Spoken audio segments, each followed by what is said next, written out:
Great American Landowner. This video is purely for entertainment and does not infringe on copyrights or laws. The rights to the novel and image belong to the original author. We do not claim ownership. Don't like waiting and want to listen to this fanfic in full now? Subscribe to our Patreon, where you'll find the best fanfics. Chapter 320, Finding a Bodyguard. After returning from his morning run, Zhou also started to exercise, doing push-ups on the ground and doing pull-ups on a tree. But it was different from the usual ones, usually changing positions after doing a few reps and sometimes moving to the lower branches or moving up. The same was true for push-ups, sometimes with both hands, sometimes with one hand. After doing them all, he also started finger push-ups. You're really good at showing off. Who can't do that? No, I'll try it some other day. Zhou couldn't help but complain after glancing at Kyo in the distance. Looking at the old lady who had finished exercising, Zhou walked over and told her what he had been thinking about for a day. Master, I want to find a few bodyguards. What do you think? Oh. The old lady was not too surprised, but she also looked like she was wondering why. After a pause, she frowned slightly and then slowly said, "Is it because of what happened yesterday?" Zhou saw her like this and knew that she might have misunderstood something. So he quickly said, "Yes, but not really. In fact, I have thought about this before, but I didn't pay too much attention to it.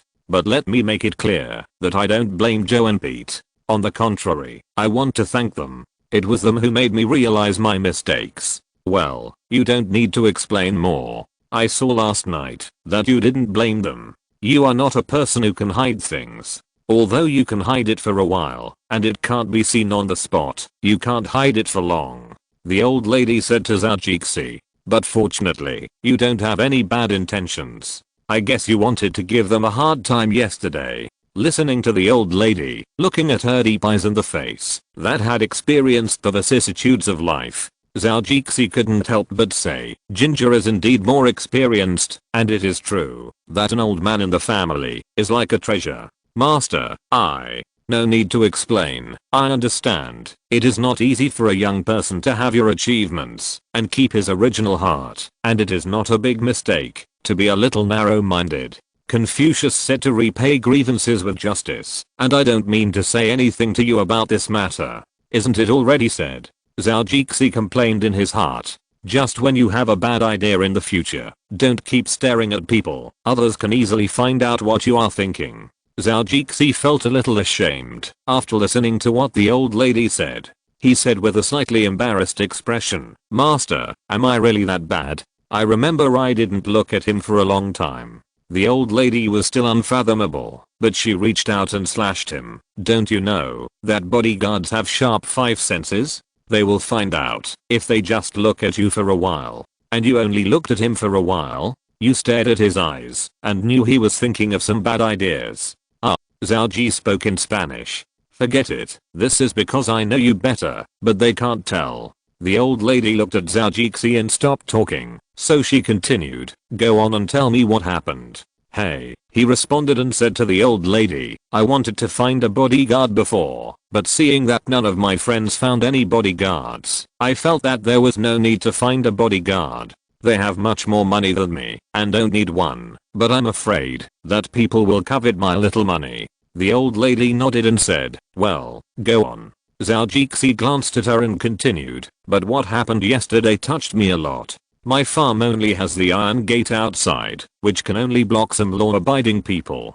For those who don't care about the law, it is not an obstacle at all. And what happened yesterday can be done by any criminal with criminal ability. Just take a few guns and a truck and come to my farm disguised as something. It is definitely an easy thing. Although there are many cowboys on the farm, it is not a problem for well-prepared criminals." The old lady felt that Zhou was a bit pessimistic when she heard this. "Who said that? As long as a cowboy calls the police, the nearest police station will be able to rush over. Don't say that your farm is so big, there will be no separate dedicated line to the town. I can't think of a large number of police officers rushing over in less than 10 minutes after a phone call. Besides, which of these cowboys can't shoot a gun? Even if they keep their guns at home, I think Atwood, a cowboy who lives on the farm, should have a lot of guns. At that time, with dozens of cowboys, it will be impossible for criminals to succeed easily. Besides, they want to quickly solve us. Do you think it's possible? As long as they persist, or hide for a few minutes to 10 minutes, the rescuers will arrive soon. The old lady explained to Zhou. There is such a thing. Why didn't I think of it? I was wondering, why didn't old man Bud, who lives on the farm, find a bodyguard? Zhou first blurted out a sentence, and then said in a voice that was getting smaller and smaller. Sometimes you just don't think things through. You just think of one thing at a time. Zhou pondered for a moment after hearing what he said, and felt that something was wrong, but he just couldn't figure out what was wrong. The old lady saw Zhou frowning and thinking about something. She smiled and said, however, since you want to hire a bodyguard, I think you don't lack that little money. Then hire one. What I just said is what will happen after the criminals come. If you find a bodyguard, they will be cautious, and I think they will not pay attention to you casually. As soon as the old lady said that, Zhou knew what was wrong. He had just changed the concept for the old lady. It made him think about how to fight against the criminals who came, and he didn't think that this matter was completely preventable. Yes, thinking back to the Li family in Hong Kong, they also had no scruples, so they kidnapped their children.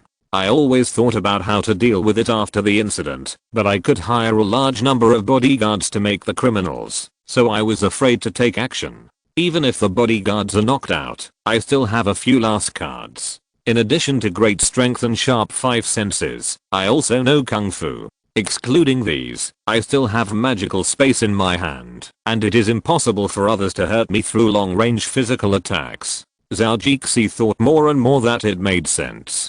People living in this world should grab a few more cards, and those who laugh last are often this kind of people. Haha.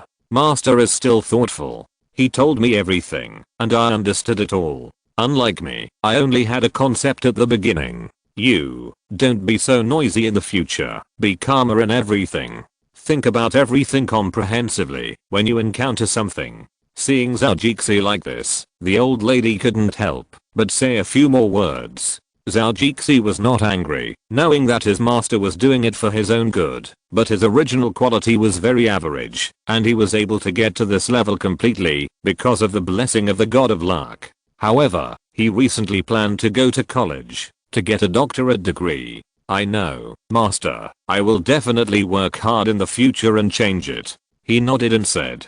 The old lady shook her head helplessly. She was still very satisfied with this apprentice, although he had many shortcomings. However, after getting along with him, she knew that he was actually a good person, and he treated her master very well and filially, and he didn't have any bad intentions.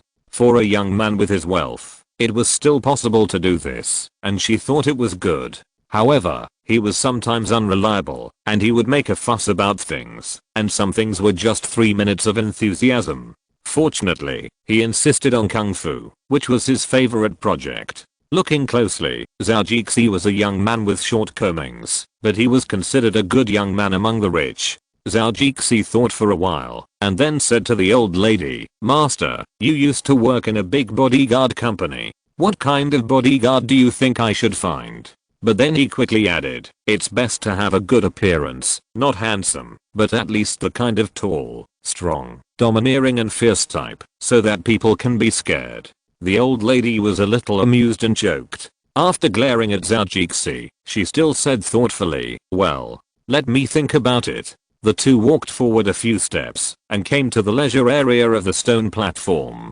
After finding a chair and sitting down, the old lady spoke. According to your requirements, it's actually very easy to find someone. As long as you go to the bodyguard company, they can provide some services. Master, don't keep me in suspense. Since you said that, there must be something else. Zhou said. I said, don't make a fuss. The old lady snorted lightly. Zhou shrank his neck and replied, hey, I'll pay attention next time. However, I happened to be in contact with my former students recently. Now that the US military has begun to withdraw from Iraq, their pagoda has been completed.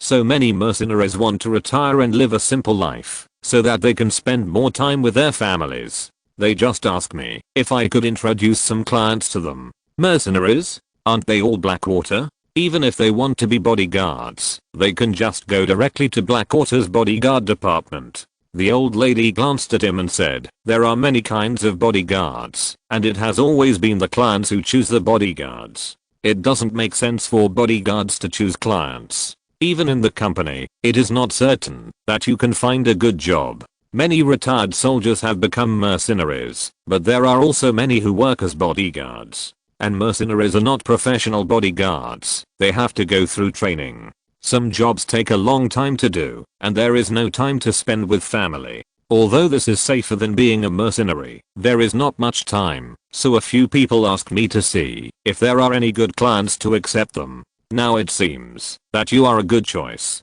After listening to this, Zhou understood that this industry is also very competitive, and it is not easy to find a good job. Chapter 321 How many do you want? Zhou nodded, but he was a little confused, so he said, American mercenaries are going to Iraq to fight? You are still living in the United States. It is an old tradition for the United States to pay people to fight. The old lady was also very emotional when she said this. She thought that she was also one of them before, although she was just one of the instructors of hand-to-hand combat. Pay people to fight? The Americans really thought of this. By comparison, you can see how powerful our people's army is. In the United States, it is called a private defense contracting company. Blackwater, where I used to work, is one of them. The old lady said to Zhou. Well, I know this. Zhou nodded. How could I not know? Blackwater was almost used up in the early days of Chinese online literature.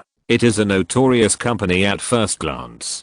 Seeing this, the old lady continued, these types of defense companies have recruited many skilled retired military personnel and military experts. The operators of these companies are mostly senior military officers who have retired from the Pentagon, including several retired 3-star and 4-star generals. Although these experienced senior military officers have left the barracks, they still maintain close contact with the top brass of the Department of Defense. At the same time, their years of professional military career have made them very clear about what kind of special services the military needs. This series of unique advantages has led to the continuous prosperity of private military contracting companies in the United States, and some have even joined large companies ranked among the Fortune 500. Fortune 500? So awesome? Zhou was a little surprised when he heard this. None of the companies that can enter the Fortune 500 are simple, and this kind of company that helps others fight can also enter. This is really awesome. China's oil and petrochemical, these two scammers, are also among the Fortune 500, and they are still monopolistic operations. This is normal. Currently, the tentacles of private defense contracting companies are almost everywhere in the US military. In fact, their most active areas are outside the United States. Now some companies are helping the US military with real special training in Kuwait. There is also a company employed by the Pentagon that can replace US soldiers and provide temporary security services for Afghan President Karzai. Some defense company employees have put on military uniforms again and serve as instructors to train soldiers in the army. After Zhou chatted with the old lady for a while, he also had an understanding of the military operations on the American side. This group of things is really fun. The domestic people are very dissatisfied with the casualties of soldiers in the war. This is also something that has been accumulated for a long time. However, it is much more convenient to change to mercenaries. The death of such people will not be counted in the military death list. Moreover, people who can come to be mercenaries come to make money. If they die, the people will not say much. After all, this is their own choice. So the Americans like to spend money to find people to fight. Master, who are the people you introduced to me? Are they reliable? She smiled and said slowly, don't worry, these people all have families, and they are family oriented. As long as they have a stable job, I think there is nothing to worry about. They just don't want to fight now, so they ask me to help. Is that so? It's good to have a family. They are most afraid of bachelors. They have no scruples. People like this are troublesome. Zhou nodded in agreement with the old lady. Then he said, "Master, if I want to hire one, what would be the approximate price?" The old lady pondered for a moment, then said, "They all came from special forces before, and when they were instructors in the company, they would have an annual salary of over 100,000. Now after going to war, the salary and bonus can be around 300,000. Fuck, 100,000, 300,000? Those are all green US dollars. If converted into Chinese currency, the annual income would be almost over 1 million. Fighting is really profitable." Zhou Jixi then calculated in his mind, "If I want to hire one, I definitely can't use the price on the front line. Otherwise, it would be a typical example of a rich fool. But I can't give a lower price either. Although they want to change their environment, if the price is only a few 100,000, they might as well go back to being instructors or bodyguards. Then 1 is 250,000, and 4 is 1 million. $1 million a year is acceptable. But aren't 4 a little too few? If you take turns, 2 at a time, isn't it not enough? Think about it, when they go out, there are several people around, and I only have 4, and sometimes I have to give them vacation time. Besides, the farm is so big, and they are asked to patrol and decorate when they are free. This seems to be not enough. But if we add more people, it will cost more than 3 or 4 million a year. Isn't this a bit too much? Jess, what are you thinking about, so absorbed in it?" The old lady looked at Zhou Jixi, who hadn't responded for a long time, and said to him with a questioning look on her face, "Ah." After Zhou Jixi reacted, he called softly, and then said embarrassedly, "Sorry, master, I was distracted just now." "Well, what's wrong?" Zhou Jixi touched his head and said to her, "I thought about it. If they work in the company, they can earn more than 100,000 US dollars a year. If I offer a similar price, people will feel the same as being in the company. You are just overthinking. Can the environment in the company be good to you? There is nothing to do all day long. Compared with being an instructor in the company, you have to think about a lot of things. How can this life be compared?"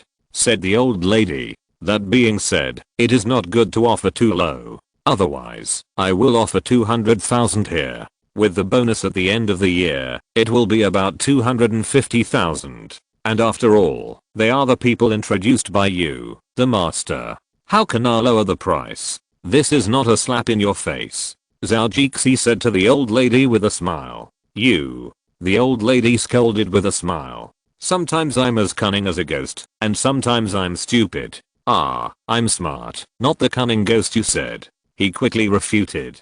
The old lady shook her head and didn't respond to his words. "Since you have thought about it, then do it as you say. But how many people do you want to find? How many people should I find?"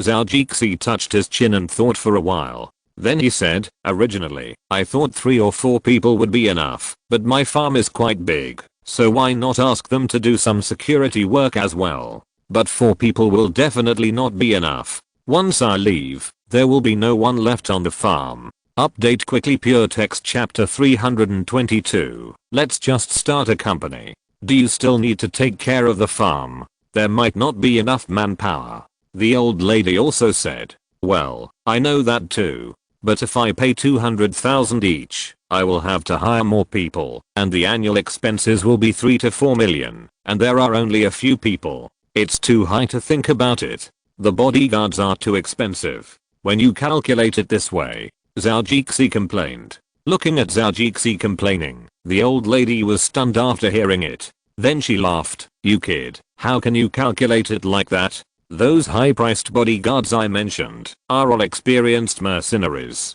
They have been on the battlefield for more than 10 years, and they are experienced people. Of course, their prices are much higher." This.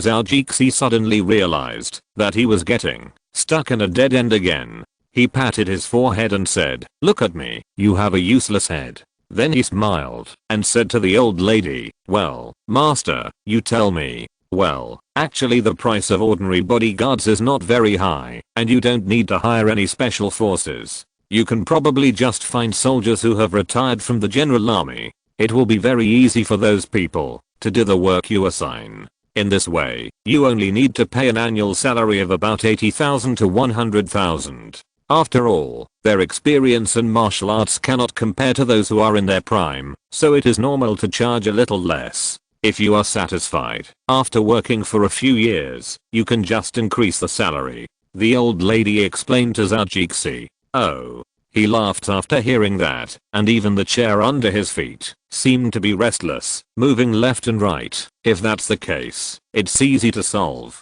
Hire 3 or 4 powerful and experienced people, and bring a dozen people, each leading a few people, to form a tactical team. Several teams take turns to assign work, so that they can relax, and their own safety is guaranteed. Isn't this too much? There is nothing worth worrying about your farm. Is it necessary to do such a big security work? The old lady looked at Zhou and felt a little strange, and couldn't help asking. Zhou smiled. Master, this is called just in case, but it may be necessary. Anyway, you will know it later. I'll keep it a secret for now, he said mysteriously, and looked around, and said to the old lady. Seeing him like this, the old lady didn't ask any more questions. Everyone has their own asterisk. Since Zhou didn't want to say it, she wouldn't blame him or anything. So the old lady nodded and said, well, since you have your own plans, I won't interrupt you anymore. Since you want to find someone, I will contact you and ask them to send you the information. See for yourself if you are satisfied. If you think it's good, then just arrange an interview. Well, thank you, master. Got it, Zhou said with a smile. However, since you are looking for so many bodyguards, I suggest you register a security company yourself, which will be more convenient to manage in the future. Security company, Zhou muttered, and thought about it in his mind. Seeing him like this, the old lady didn't bother him. She got up and walked towards the villa. Time passed quickly while chatting. She hadn't eaten breakfast yet. For her who ate on time, she didn't want to delay it. After all, she was not as young as she was. Now she had to take good care of herself every day. If she lived a few more years, she would make a lot of money. Zhou whistled, and then the villa moved. Seiya jumped out of the window and ran towards him. Zhou picked up Seiya and said, what a good boy, come and eat. He took out a piece of cash and gave it to him. Seiya happily took it and peeled the banana skillfully and started to eat it. His little face was full of joy. He grabbed the banana with both hands and slowly stuffed it into his mouth. He finished the banana very quickly. His tongue was still hesitant to lick his hands, as if he wanted to lick something out. Zhou nodded his head with a smile. You are such a foodie, so greedy. I don't know how I met you at the beginning. As he said that, he remembered that strange night. He had not recovered from drinking until now. He was not very clear about what happened that night. Seiya seemed to have sensed something, so he stopped making trouble and stretched out his hand to hug Zhou, rubbing his furry face against his neck. You furry thing, it's so itchy, and you're still rubbing it. As he said that, he moved Seiya's head away. Then he patted its head and said, be good, go in and get my phone. It's in my room on the 2nd floor. Zhou pointed his finger at the location of his room. As for the phone, Seiya already knew what it was, so there was no need to explain it. After hearing the command, the little guy gestured at him a few times. Zhou kicked him. Stinky boy, you haven't done anything yet, but you want to ask for a reward. Didn't I just give you a banana? The leg kicked out, but Seiya dodged it. Zhou didn't mean to kick him, so he just pretended to kick it. After Seiya dodged, he ran forward quickly and climbed up a big tree in front of Zhou's villa. Then he used his hands and feet to reach the branch closest to his room. The little guy grabbed the tree trunk and swung a few times, then kicked his feet backwards and stepped on the tree trunk and reached the small balcony outside Zhou's room. After doing a set of movements, it seems a bit complicated, but Seiya did it handsomely and unrestrainedly. Quickly and accurately, he opened the glass door on the balcony and walked in. Fortunately, Zhou didn't have to wait for long. Seiya came out after a while. After coming out, he had a small bag with a little monkey head on his body, and the mobile phone was inside. This time, the little guy Seiya climbed down along the pipe, using his hands and feet, and came down by grabbing a pipe. Then he quickly ran to Zhou and took out the mobile phone in his pocket.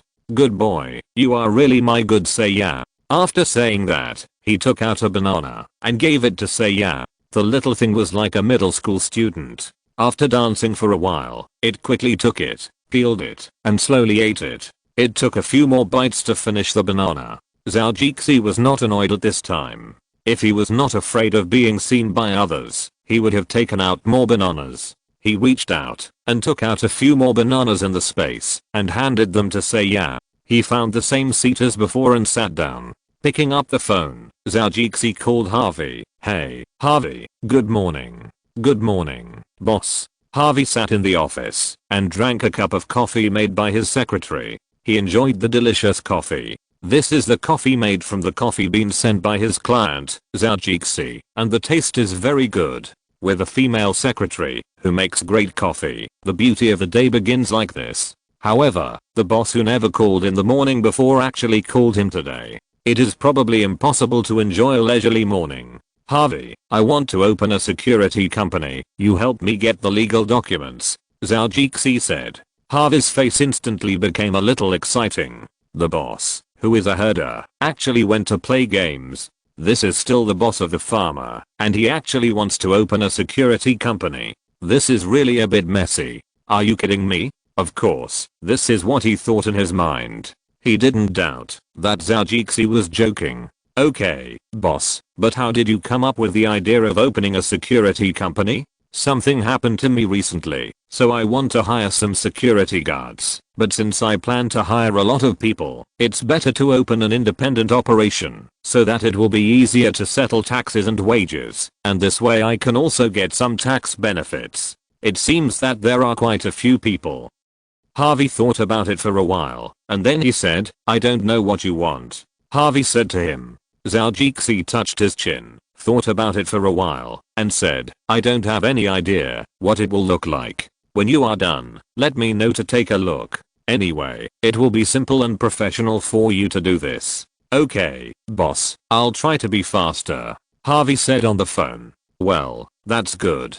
Help me draft a few employment contracts and bring them with you when you come. Well, after Zhao Jixi chatted with Harvey for a few more sentences, he hung up the phone. He put away his phone and walked towards the villa with Seiyan in his arms. Nikki should have gotten up by now, and if not, he would go in and call her. However, he had not taken 2 steps when someone called him on his phone. This Harvey, is there something else you haven't said? Zhao Jixi thought it was Harvey and took out his phone with a little dissatisfaction. It turned out that it was not him, but a call from South Korea. The phone showed that it was from Sunny. Oppa, hello, this is Sunny. After Zhao Jixi picked up the phone, a sweet female voice soon came from the other end of the phone. Oh, it's Sunny. Why haven't you contacted Oppa recently? Are you not close to Oppa anymore? It's so hurtful. Jay Chow said jokingly. Sunny got a little flustered when she heard it and quickly explained to Jay Chow. No, Oppa is the best Oppa. I'm just worried that Oppa will be very busy at ordinary times, so I didn't dare to disturb him casually. No, look at Oppa. He is still eating breakfast at home early in the morning. Besides, Oppa is not a busy man. I'm an unemployed vagrant now. Ah, so happy. Sunny said enviously. It was almost dawn in Korea, and her announcement had not been completed yet, while Jay Chow was still eating breakfast leisurely. She was really envious. Chapter 323 Feeling. Inside the car of Girls' Generation in South Korea, Taeyeon went to KBS with Sunny today to attend an announcement, but Sunny was eliminated first in the game session. Because there was another announcement, she went back to the car to wait. She had just finished recording the show this time. I opened the door of the RV and came in to see Sunny talking on the phone with someone. Oppa, are you serious? Can I really bring my friends? Yes, of course. They are all Sunny's friends. Didn't I already know your friends last time? How is Yuri recently? I wonder if this girl is still drinking the yam juice you mentioned. Sunny giggled and narrowed her eyes into a crescent shape. She said sweetly, this is her habit. This child drinks this every day. It's really a strange persistence. That thing is so unpalatable. Oh, haha. Really, what a determined girl. Oppa, I'm also very determined. Sunny said unwillingly. Yeah, I know. Even Tien heard a little bit of this voice, and she felt that it was obviously a bit perfunctory. She looked at Sunny, who was still talking on the phone and didn't want to say hello to her, and Josh couldn't help but burst into laughter. "Oppa," Sunny said with resentment. Her face turned a little red, especially when she saw Tien also saw her embarrassment. She was even more embarrassed. "I know. Our Sunny is also very perseverant. Oppa knows." The voice paused and then continued. "Oh, and that girl who I remember seems to be called Yuna. This girl is okay. The last time she was on the show, she called me," and Oppa almost lost face. Fortunately, there was a waiter with a computer next to him, so Oppa didn't embarrass himself. Sunny suddenly realized. "Oppa, we have watched that episode. It turned out to be you. Oppa. We asked Yuna, but she didn't tell us who it was." I didn't expect Oppa to check the computer. It's a pity that Yuna really admires that person. "Oppa."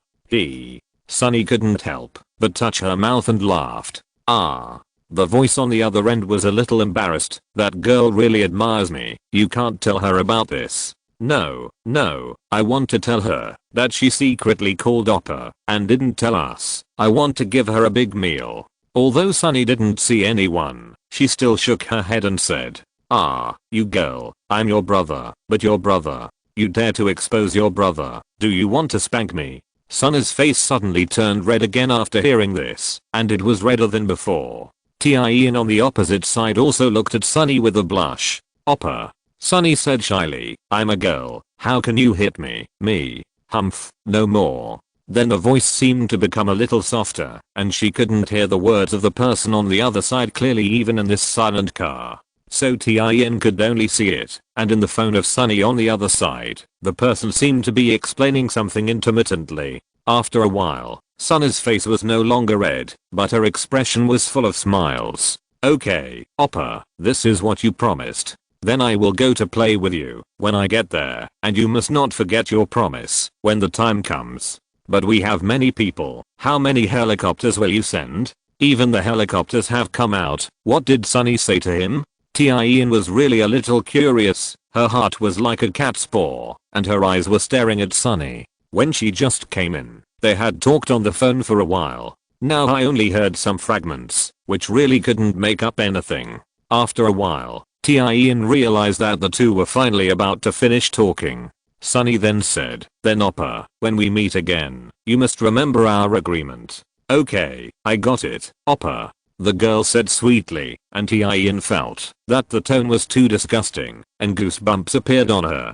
Then Sunny's face changed, and she suddenly showed some hesitation on her face, but she quickly became firm. "No, Oppa, we are a group of girls' generation. I can't quit, because of my own reasons. I'm really sorry, Oppa. Besides, being a star has been my dream since I was a child. Although it's a bit hard, I don't want to go behind the scenes or go to work so early." Instantly, Tien felt as if a chill rushed to her head. She was the captain of Girls' Generation, and now someone wanted to poach her. And this was done in front of her, which was really infuriating.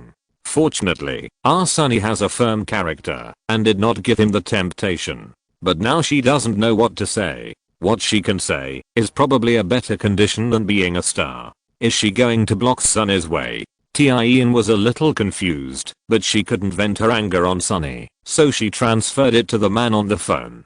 She was a little angry at this moment, pouting her lips and looking straight at the phone until Sunny put the phone down. Then she looked away. Sunny didn't expect that this ordinary phone call that she had secretly prepared for a long time would get so many surprises in the end. And what Oppa said at the end really made her very embarrassed, but she also knew that she seemed to have to read more books like Zioxin in the future. It's really a headache, but it's a happy headache. "Sunny."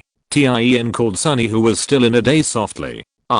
Tien. What's wrong?" Let me tell you, just now."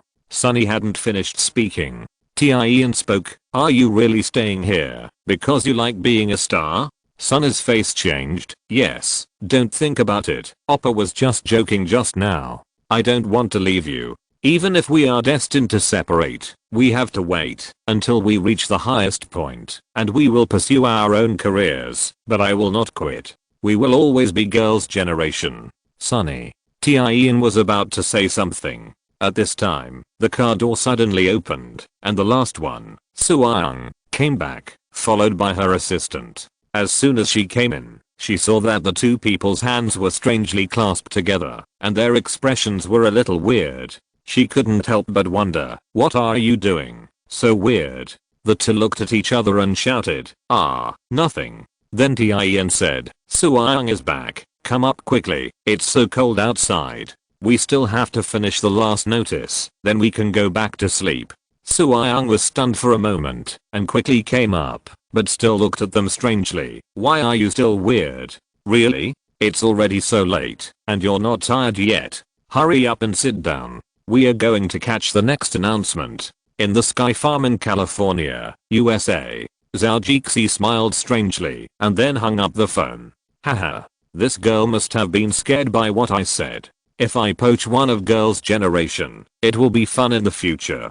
I don't know if they will add more people or just continue with the team of 8. Sure enough, this is a rich person. This is a wealthy man. A single word can decide the fate of others. I said I want to invest in South Korea and let her join the company as a secretary of the board of directors. She just needs to help me keep an eye on the company. When she learns some management in the future, I will arrange a position for her. Or she can go to SBS TV station. Now Li Shuang has opened up a situation in China. Even if she doesn't go back, her say in the station is getting more and more important. It's easy to give her a good position. Although it's impossible for her to earn as much as a star all at once, her life obviously won't be as hard as a star. She can get a better position after a few years. This is a lifelong thing, unlike stars who may lose popularity at any time.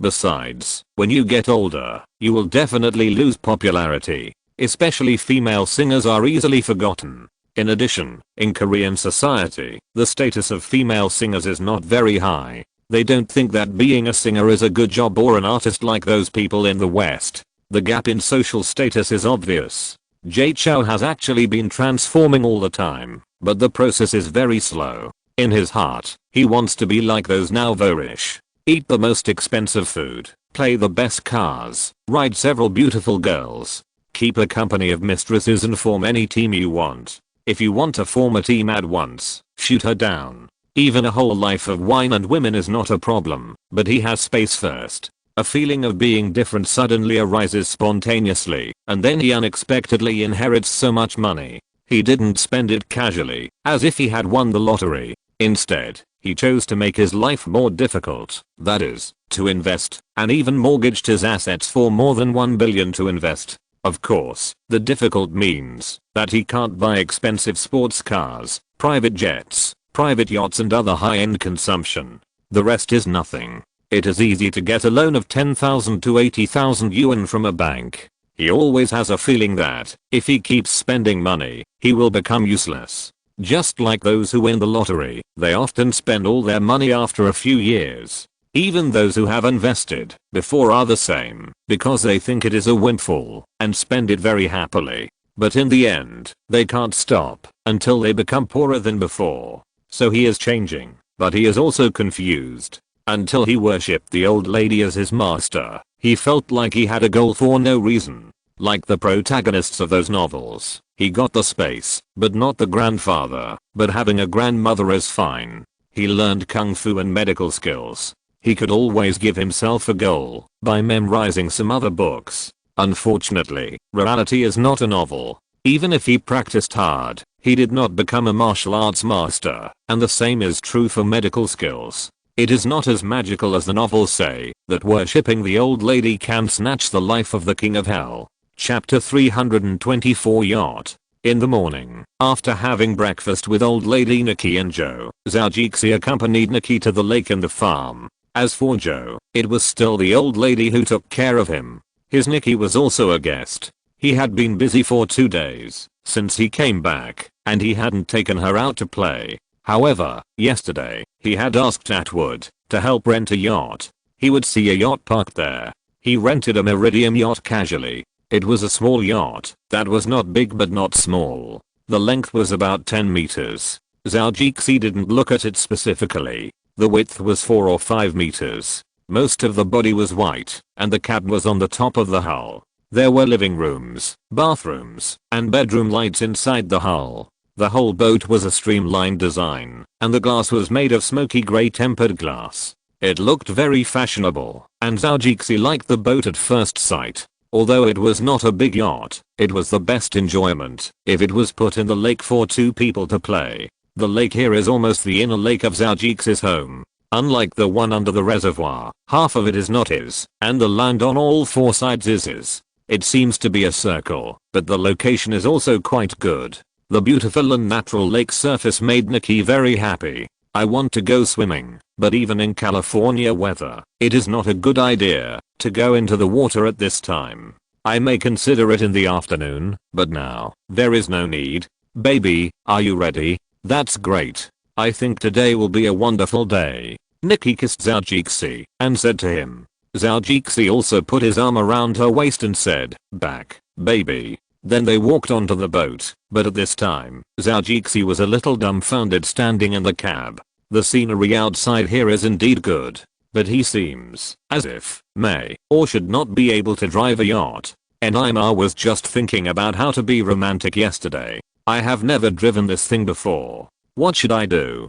Zhou couldn't help but be dumbfounded in the cab. Should I tell Nikki, hey, baby, why don't you drive it? I don't think I can drive it. Are you kidding me? I'm so embarrassed. I came out to enjoy the lake, but I can't drive a boat at all. Nikki had already looked at the environment inside the yacht. She was quite satisfied with the interior design of this small boat. Although the boat was not very big, the living room was designed to be luxurious. It can be seen that this yacht was designed for 2 people to play. If you want to use it for family gatherings, it will definitely not work. It can't accommodate many people. Baby, are you still waiting for me? Nikki thought that Zhou didn't start the boat and was waiting for her to come up. We can set off now. I want to look at the sky in the center of the lake and bask in the sun on the plywood. Nikki came over and hugged Zhou's neck and said, okay, baby, but you drive the boat today. What do you think? Zhou was a little nervous when he said it. Oh, me. Nikki looked at him with a little surprise. Of course. Zhou nodded. Wow, baby, you are so nice. In my impression, men like to drive yachts and hope that women will watch them. Baby, you are different. Nikki said, and then kissed Zhou. What a pitfall. If I can drive, I would definitely want to drive this boat. Hey, it seems that there is one more thing to learn in the future. I think this should not be difficult to learn. Zhou thought to himself. The boat started quickly in Nikki's hands. Zhou stood in front and looked at the scenery outside as if he was pointing out the world. Looking to the right, you can see 1 or 2 white spirits drinking water over there, and there are many animals drinking water around, but no carnivores are seen. These guys are living well. There are so many of them here, Zhou said and pointed with his hands. 1, 2, 3, 4, 8. Damn, so many came in. It really is a whole family. It's a pity that I didn't bring a gun, otherwise it would be nice to take 1 or 2 back to have a snack. Nikki drove the boat to the center point and then stopped. While she was still driving, Zhou went downstairs to take out some prepared food and drinks. He also took food, but also took out a lot of things in the space to make up the number so that it would taste better. As for the wine, of course he took his own. He didn't put too much in the space, and now it has been nourished by spiritual energy, plus Zhou has accelerated time. I believe that, even if it is cheaper, the taste will become extraordinary. What's more, Zhou bought high-end red wine. Although it is not top-notch, the price is not cheap. The food, red wine and 2 glasses were placed in the center of the plywood. When Nikki was holding the boat, she saw Zhou making arrangements. Now he came over and picked up a small tomato and took a bite. His eyes lit up immediately. Wow, Jess, this small tomato tastes great compared to what I ate before. Haha, eat more if you like. I saw there are still quite a few fruits in the cab. Oh, that feels great. Nikki said and took another one to eat. Well, it tastes really good. It seems that the original one tastes good. Then after opening the red wine, Nicky's eyes lit up. This wine tastes great. It seems that the food today is all great. Zhou had no intention of responding to this. He just looked at her gently and said, "Baby, compared to you, these will pale in comparison." Nicky giggled, then kissed Zhou again. There was a faint smell of red wine, but it had a different tone. The mixed smell felt somewhat luxurious. Zhou took the opportunity to hug her. His hands moved to her fullness. Although the light gauze that Nicky wore outside was a bit of an obstacle to Zhou's direct penetration, it still felt good to touch. The other hand was not idle at this time, and he touched her buttocks and kneaded them gently, causing the buttocks to deform and recover under his hands. It was so itchy to watch that Zhou couldn't help but put his hand in. At this time, Nicky also felt it, and her pants were already stained with water. Next, Zhou got his wish and had a boat sex with Nicky. It felt much better than having sex in the car. After all, the space was much more spacious. And sometimes a wave coming over can often play a role in pushing, and Nicky can scream even more. "Baby, faster, faster, ah!" Exclamation mark. Oh my god, Lord. If you're listening to this novel on a channel other than Fanfic World, it means they downloaded and uploaded it without effort. We cordially invite you to visit our channel, Mundo Fanfic Novelos. There you'll find the original version of this story and you can explore many other novels of various genres. We're waiting for you to immerse yourself in a world of incredible novels. Chapter 325. Kairo's thoughts are ripe with watermelon. That day, when Zhou was still flirting with Nicky, Atwood came over. Recently, Zhou has been thinking about bodyguards. Now the old lady has almost contacted them. They are all her students back then. In her opinion, they are all good people. She also called a few people back, saying that her apprentice wanted to find a bodyguard and wanted them to try. After explaining the environment and the treatment that Zhou had mentioned, several people were immediately tempted. Surprisingly, Zhou happened to be one of them.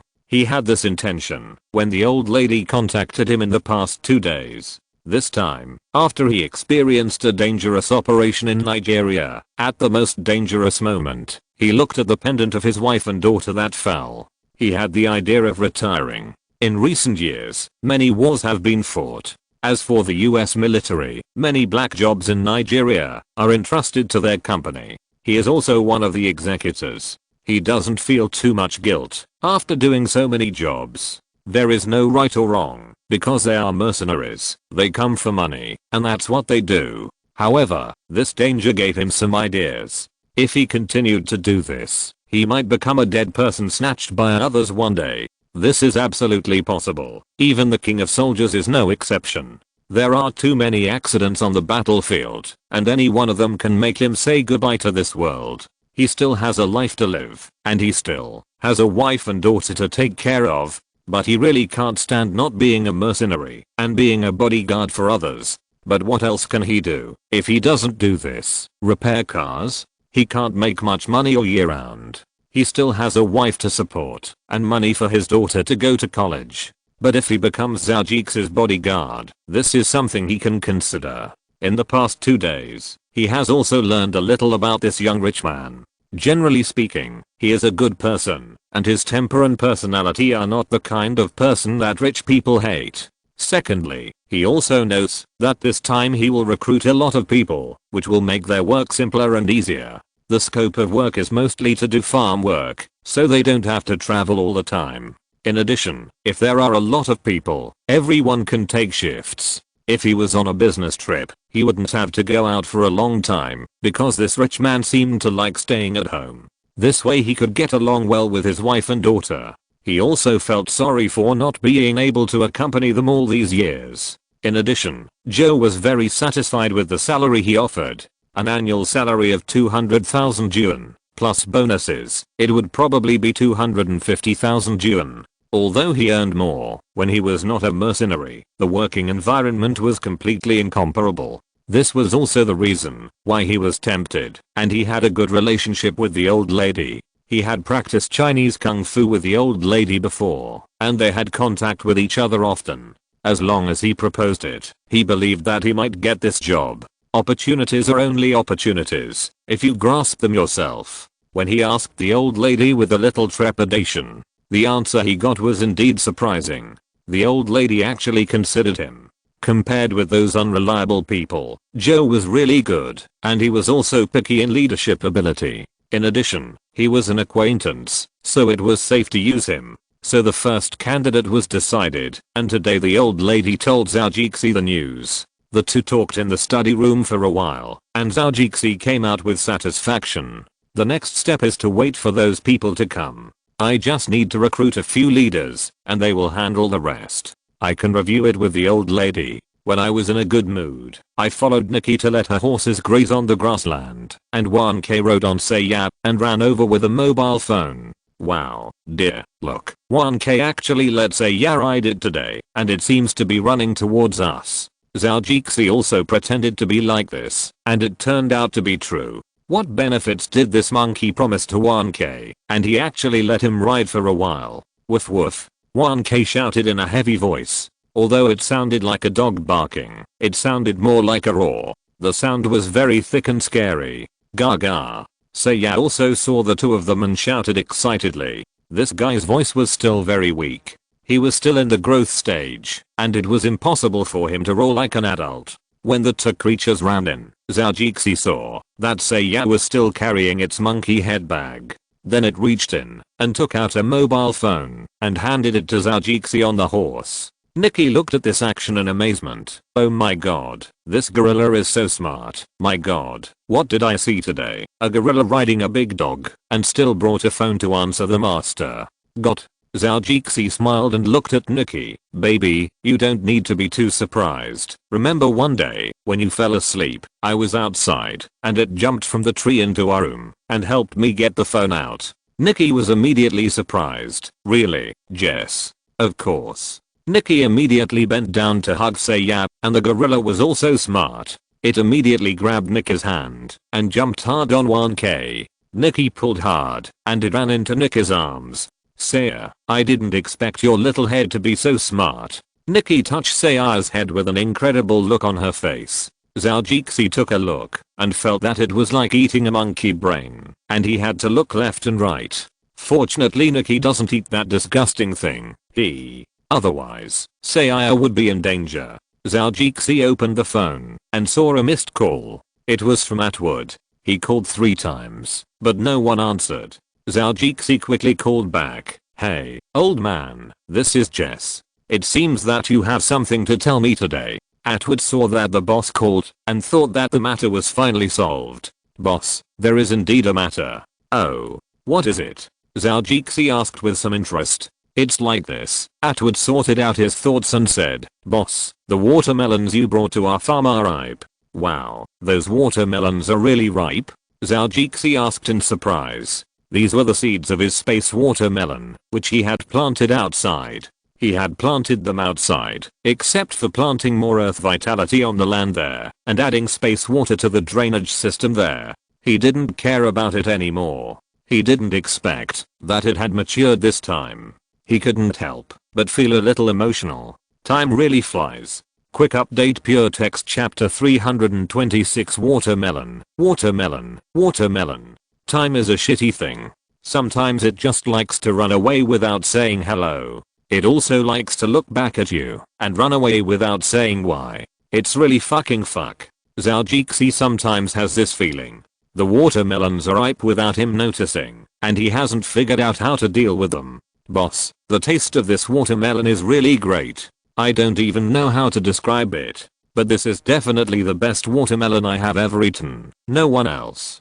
Atwood said this excitedly and in amazement on the phone. I know this, but I didn't expect it to be grown. Zhao Jixi's words were a bit strange. How could it not grow? He did it himself. It's the vitality of the earth and the water of vitality. How can it not grow? However, Atwood's heart was moved when he heard it. He asked carefully, Boss, do we need to protect the seeds of this watermelon? No, even if we use this, they may not be able to grow it. It's just that I didn't expect it. I just casually. Zhao Jixi stopped talking here. Instead, he continued, since our farm can grow it, that's fine. Don't worry, I'll go back and talk to you. Come to my villa now. Okay, boss, but I'm here already. I just talked to Ms. Yang for a while, but I didn't see you, so I asked Sayan and 1K to go find you. I didn't expect them to be two great guys and find you so quickly. Indeed. But I'm sorry to bother you. Actually, this matter is not very urgent. Boss. No, I'll go back and talk to you. Okay, let's do this for now, old buddy. Okay, boss. Nikki was playing with Sayan at the moment, and 1K was still wandering under Zhou Jix's horse. Zhu Feng teased it with his feet from time to time. 1K was not easy to deal with either, and he also started to play with Zhu Feng. Fortunately, Zhou Jix's riding skills were pretty good now, so he didn't fall off the horse because of the two playful guys. Baby, let's go back and eat watermelon. The watermelon that was just picked from the farm is the freshest. Zhou Jixi said to Nikki. Well, okay, I think our Sayan wants to eat it too, right? Nikki said, smiling as she looked at Sayan in her arms. When he heard Zhou Jixi talking about watermelon, he obviously moved a little, and his face was almost full of desire. Okay, let's go back and reward this cute little baby, Zhou Jixi said with a smile. He even touched Sayan's head, but 1K at his feet was a little unhappy. Wasn't it the monkey that snatched away the power doll?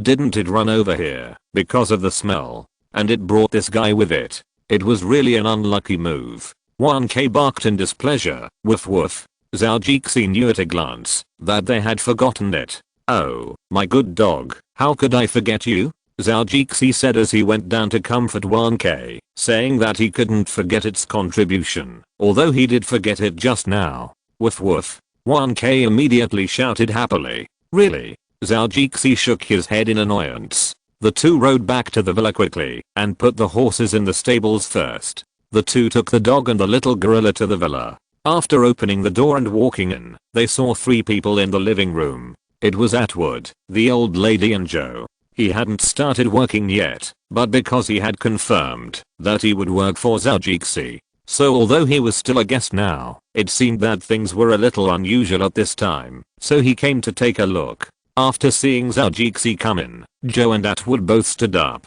Atwood took 2 steps and hugged Zhou Jixi. Hey, old man, it seems that this time I have brought me good news. Then Zhou Jixi touched Zhou's hand again and said, hey, Zhou. Then he greeted the old lady again. Master. The old lady nodded, indicating that she understood. Nikki also greeted several people and sat down together. There were already several large watermelons on the table, and one of them had been cut into several halves. When Nikki came in, she was attracted by the aroma on the table, and her eyes kept looking at the watermelons. This watermelon smells so good. Atwood, tell me, Zhou Jixi said. Boss, this is the first batch of ripe ones I found in the watermelon garden when I went to see it today. You asked to build all the irrigation systems in this garden before, and you didn't need to use any pesticides or do some weed treatment. So after you planted the watermelons, our cowboys didn't go to check them more. But even so, the watermelons are growing very well. When Alan is free, he goes back to check if there is any problem with the irrigation system. Recently, I found that a batch of them have matured. These are the latest ripe watermelons picked today. Atwood said to Zhou Jixi. Yeah. Zhou Jixi nodded, as if he knew what he meant. Today, after Alan and I picked the watermelons, we cut one open to see how good it tasted. So I brought all the ones I picked over here to show you. This watermelon matures very quickly.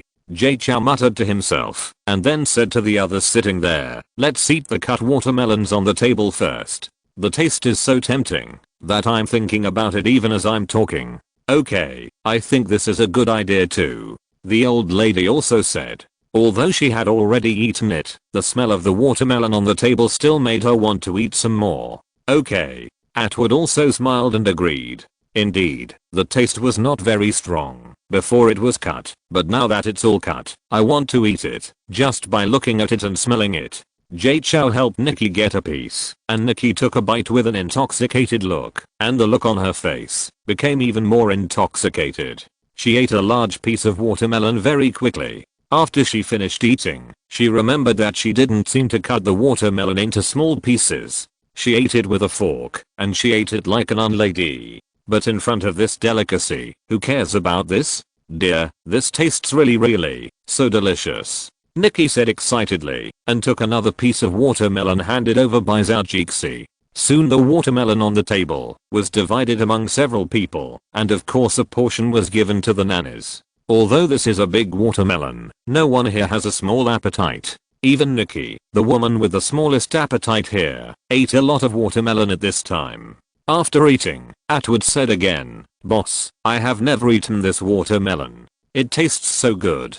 I have never seen it in any supermarket. This is really..." Zhou stopped him from saying, "This is a new variety. Of course, it is impossible to see it outside." New variety? Hearing this, several people in the room were stunned. This watermelon is so delicious. There is no other place, but we have it here. Isn't this a gold mine? Oh my god. Hearing the boss confirm what he thought, Atwood's heart became a little lively. This watermelon will definitely bring rich profits to the farm. However, it seems that they were not specially protected earlier. Will the watermelon be lost? Boss, our watermelons have not been protected before. Will they be lost? Old man, what are you thinking about? Watermelons are supposed to be sold, and the seeds are inside. How can you think of this? Zhou smiled and said to Atwood, who was a little too concerned. Boss, I'm talking about whether you have applied for a patent for growing watermelons. Since it is a new variety, we must apply for a patent. Or get authorization. Atwood said a little anxiously at first, then looked at Zhou before saying the rest. Patent? It seems that there is no such thing. Zhou thought about it and said affirmatively. This watermelon was originally a variety from my hometown. It was improved in the space, and then it could grow into its current shape. During this period, it also experienced several improvements by the goblins in the space. He didn't know what it was specifically, but the melon was large, not easy to get sick, and delicious, which was already visible. As for other drought-resistant and cold-resistant ones, he didn't know. But he estimated that it should be difficult. This thing needs good land, that is, very fertile land. If it doesn't increase the vitality of the earth, it should probably be the best and most fertile land. This is just a prerequisite. It also needs watering. The seeds need to break the shell. Without the vitality water in the space, it seems that it may not come out. These are difficult enough, and it also needs drought resistant and cold resistant. There has never been such a large temperature difference in the space. The accumulation of sweet sugar in the fruit is all simulated by the laws in the space. It is not a real temperature difference effect. It is impossible for others to grow it and want to achieve this taste.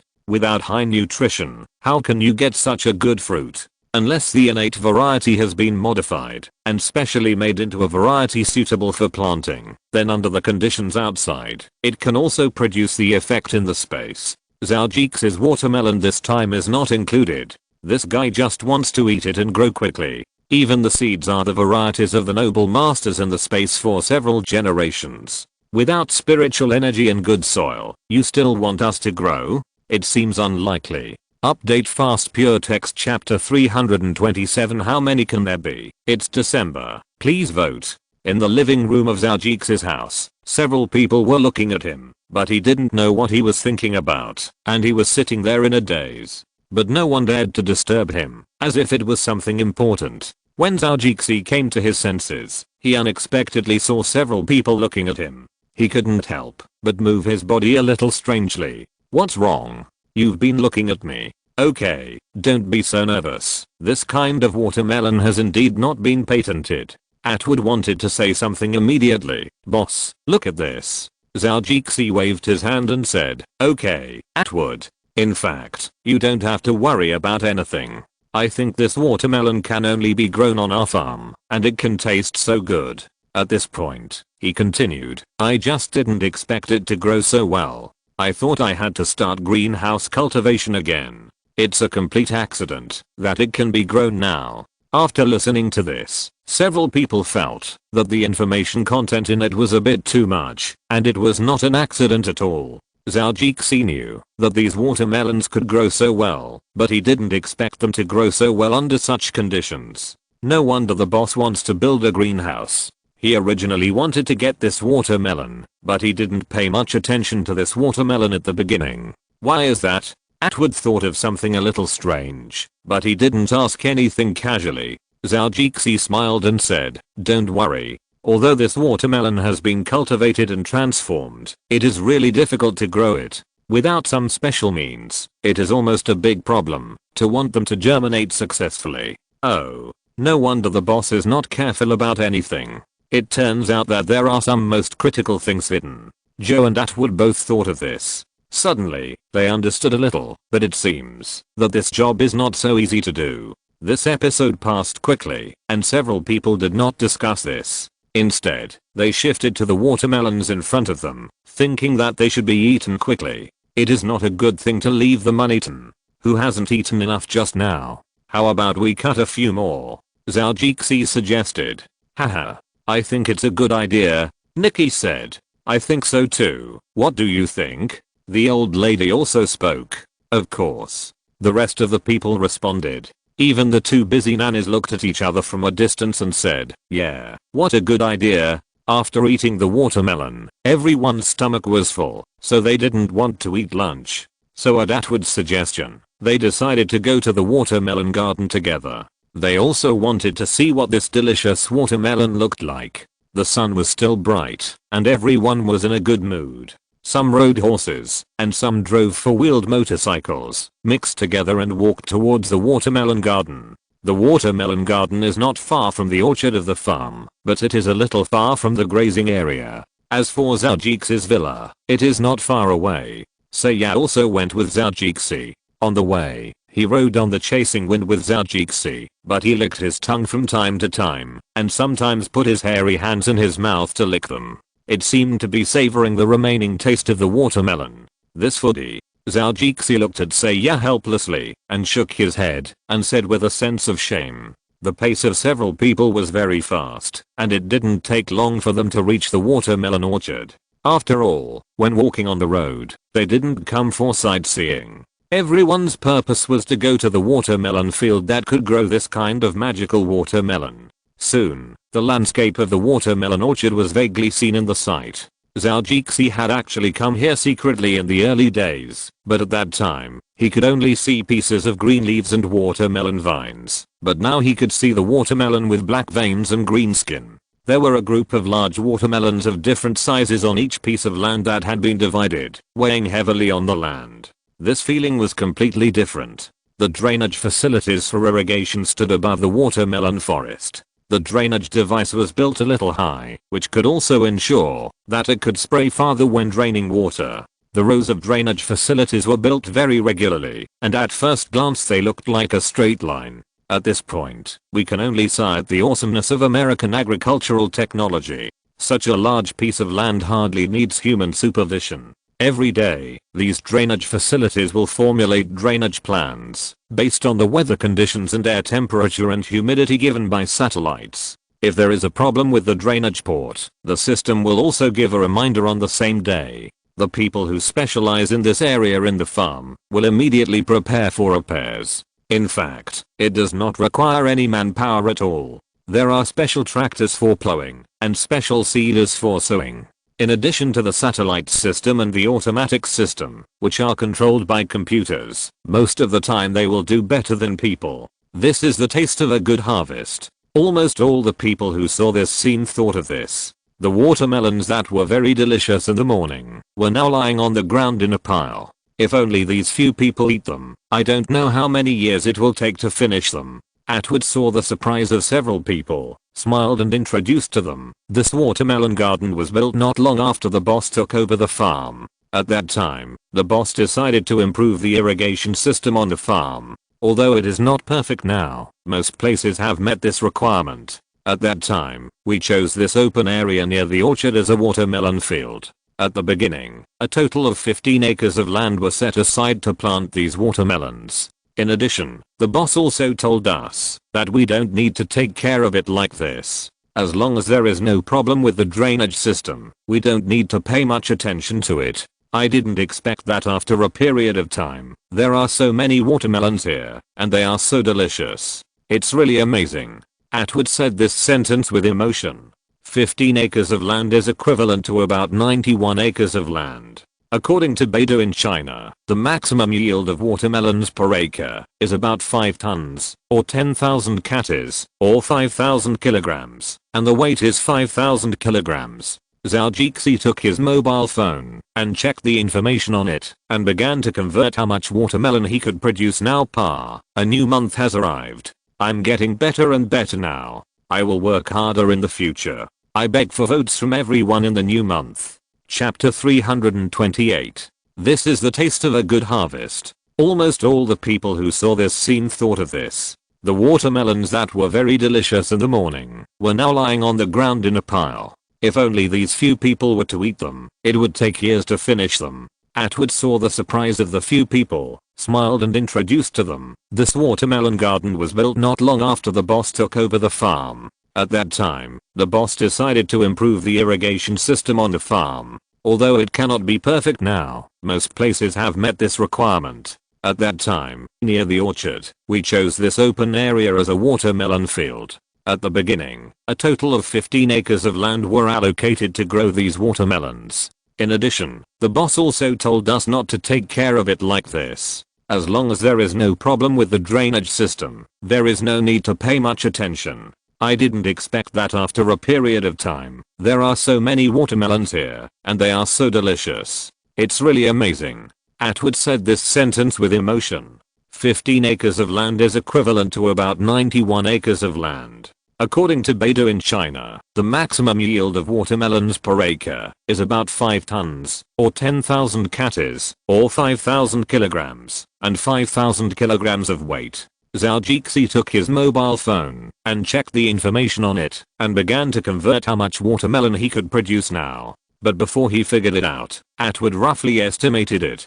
I took a close look at our watermelon garden, and the watermelons here have completely reached the maximum output value per acre. Only the 16 acres of watermelon land in our farm can produce more than 450 tons of this kind of watermelon. My god, it's incredible to think about it. We can actually grow so many of such delicious fruits. OMG. Nikki said a little exaggeratedly. I'm going to take some of these watermelons back and squeeze them into juice. Just think about being able to mix with such delicious juice. This is definitely a kind of enjoyment. Zhou and the old lady also looked at the large area of watermelon forest, and their eyes were full of excitement. The watermelons were so delicious that even the old lady couldn't help but think of finding a place to dry drinks and store more watermelons so that she could eat them slowly. But suddenly she remembered that there seemed to be a refrigerator in her greenhouse which could hold a lot of watermelons. Besides, there was also a basement at home which could also hold watermelons. After watching for a while, Zhou Jixi was no longer excited. After all, Atwood had already calculated the number. He didn't need to convert the yield in acres or mu. Anyway, this batch of watermelons was probably more than 450 tons.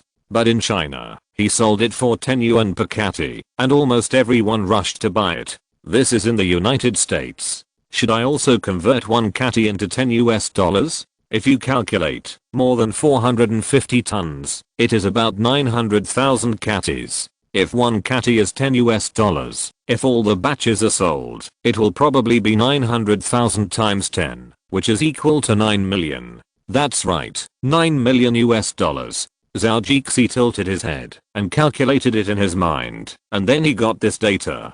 For a watermelon, it will only take about 3 months to mature. My watermelon will be faster than those. It depends on how the goblins transform it. Since this thing is so profitable, we must not give up. We must grow it well. Zhou Jixi was very interested in the price. This time, there are not many fields. Next time, if we open dozens or hundreds of acres of land, the profit will be multiplied several times in an instant. However, I still want to ask Atwood if my idea is feasible. He is an old expert, so I still need to ask him for advice on this matter. Zhou Jixi pulled the wind and let it walk to the side of Atwood. At this time, several people also came down. Only Zhou Jixi and Atwood were still on the horse. Atwood wanted to inspect the watermelon garden. Zhou Jixi certainly wanted to talk to him about what he had just thought about. Atwood, old man, wait for me. Hey, boss, what's the matter? Atwood asked. It's like this. How much is the current price of watermelons in the market? How should we sell this batch of watermelons? Zhou asked him about this question. Well, Atwood pondered for a moment and said, boss, the price of watermelons in the supermarket is about $0.5 per kilogram now. What? Zhou was immediately furious when he heard it. Am I hard of hearing? He immediately asked Atwood quickly. It's $0.5 per kilogram? Are you sure? Atwood was a little speechless when Zhou asked. Of course, boss, we go to the nearest supermarket and there are price tags. I believe the price will definitely not be too different. I can tell you for sure that the seedless big watermelon is now priced at $0.5. So cheap. Are you kidding me? I was thinking that it was 10 yuan per kilogram, but now there is not even 1 yuan. When did the prices in the United States? Zhou stopped talking when he said this. It was true that the prices in the United States were really not high. Speechless, he quickly opened the link on his mobile phone to surf the internet. He directly looked at the information on the internet first. Damn, it's true. A big watermelon only costs a few US dollars. Is the difference in this world so huge? Thinking about it, he opened his phone and looked at it again. Sure enough, in the United States, it's still about eating watermelons. The price in American supermarkets is about $3-4 per piece. Well, this is a huge kind, but there are fewer seedless ones and more seeded ones.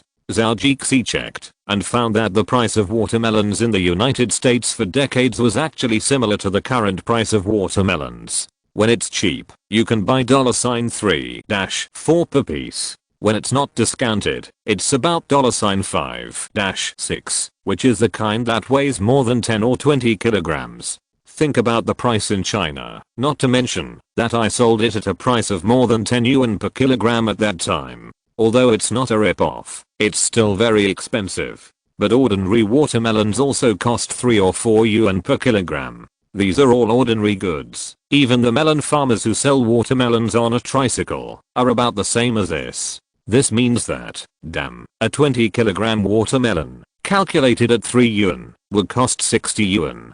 Converted into US dollars, it's about $9.50 per piece. Whether in the previous life or this life, the world and China has really changed. The price of a watermelon in China has increased from 3 cents per pound to 3 yuan per pound, which is still the lowest price. This is a price increase of more than 100 times. No wonder the GDP of China keeps going up.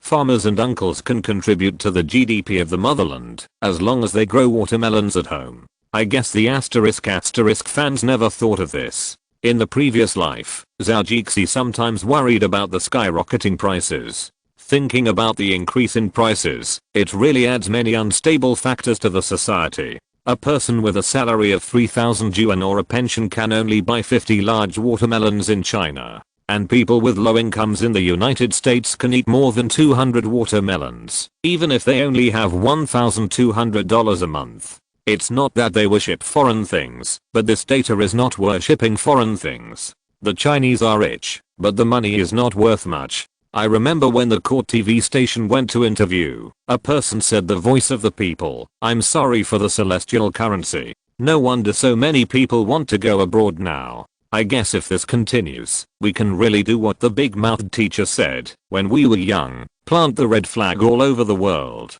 Atwood saw that Zhou was still thinking, but his expression was a little strange, so he couldn't help but say, boss. Zhou heard the call and quickly came back to his senses. I'm sorry, I was a little too absorbed in thinking about it just now. I'm really sorry. It's okay, boss, but you're like this. Zhou smiled self-deprecatingly. Nothing, I just think that I think too perfectly sometimes. He paused and said, we have such good watermelons. Are we going to sell them at such a low price? If that's the case, I might as well transport them to Asia to sell them.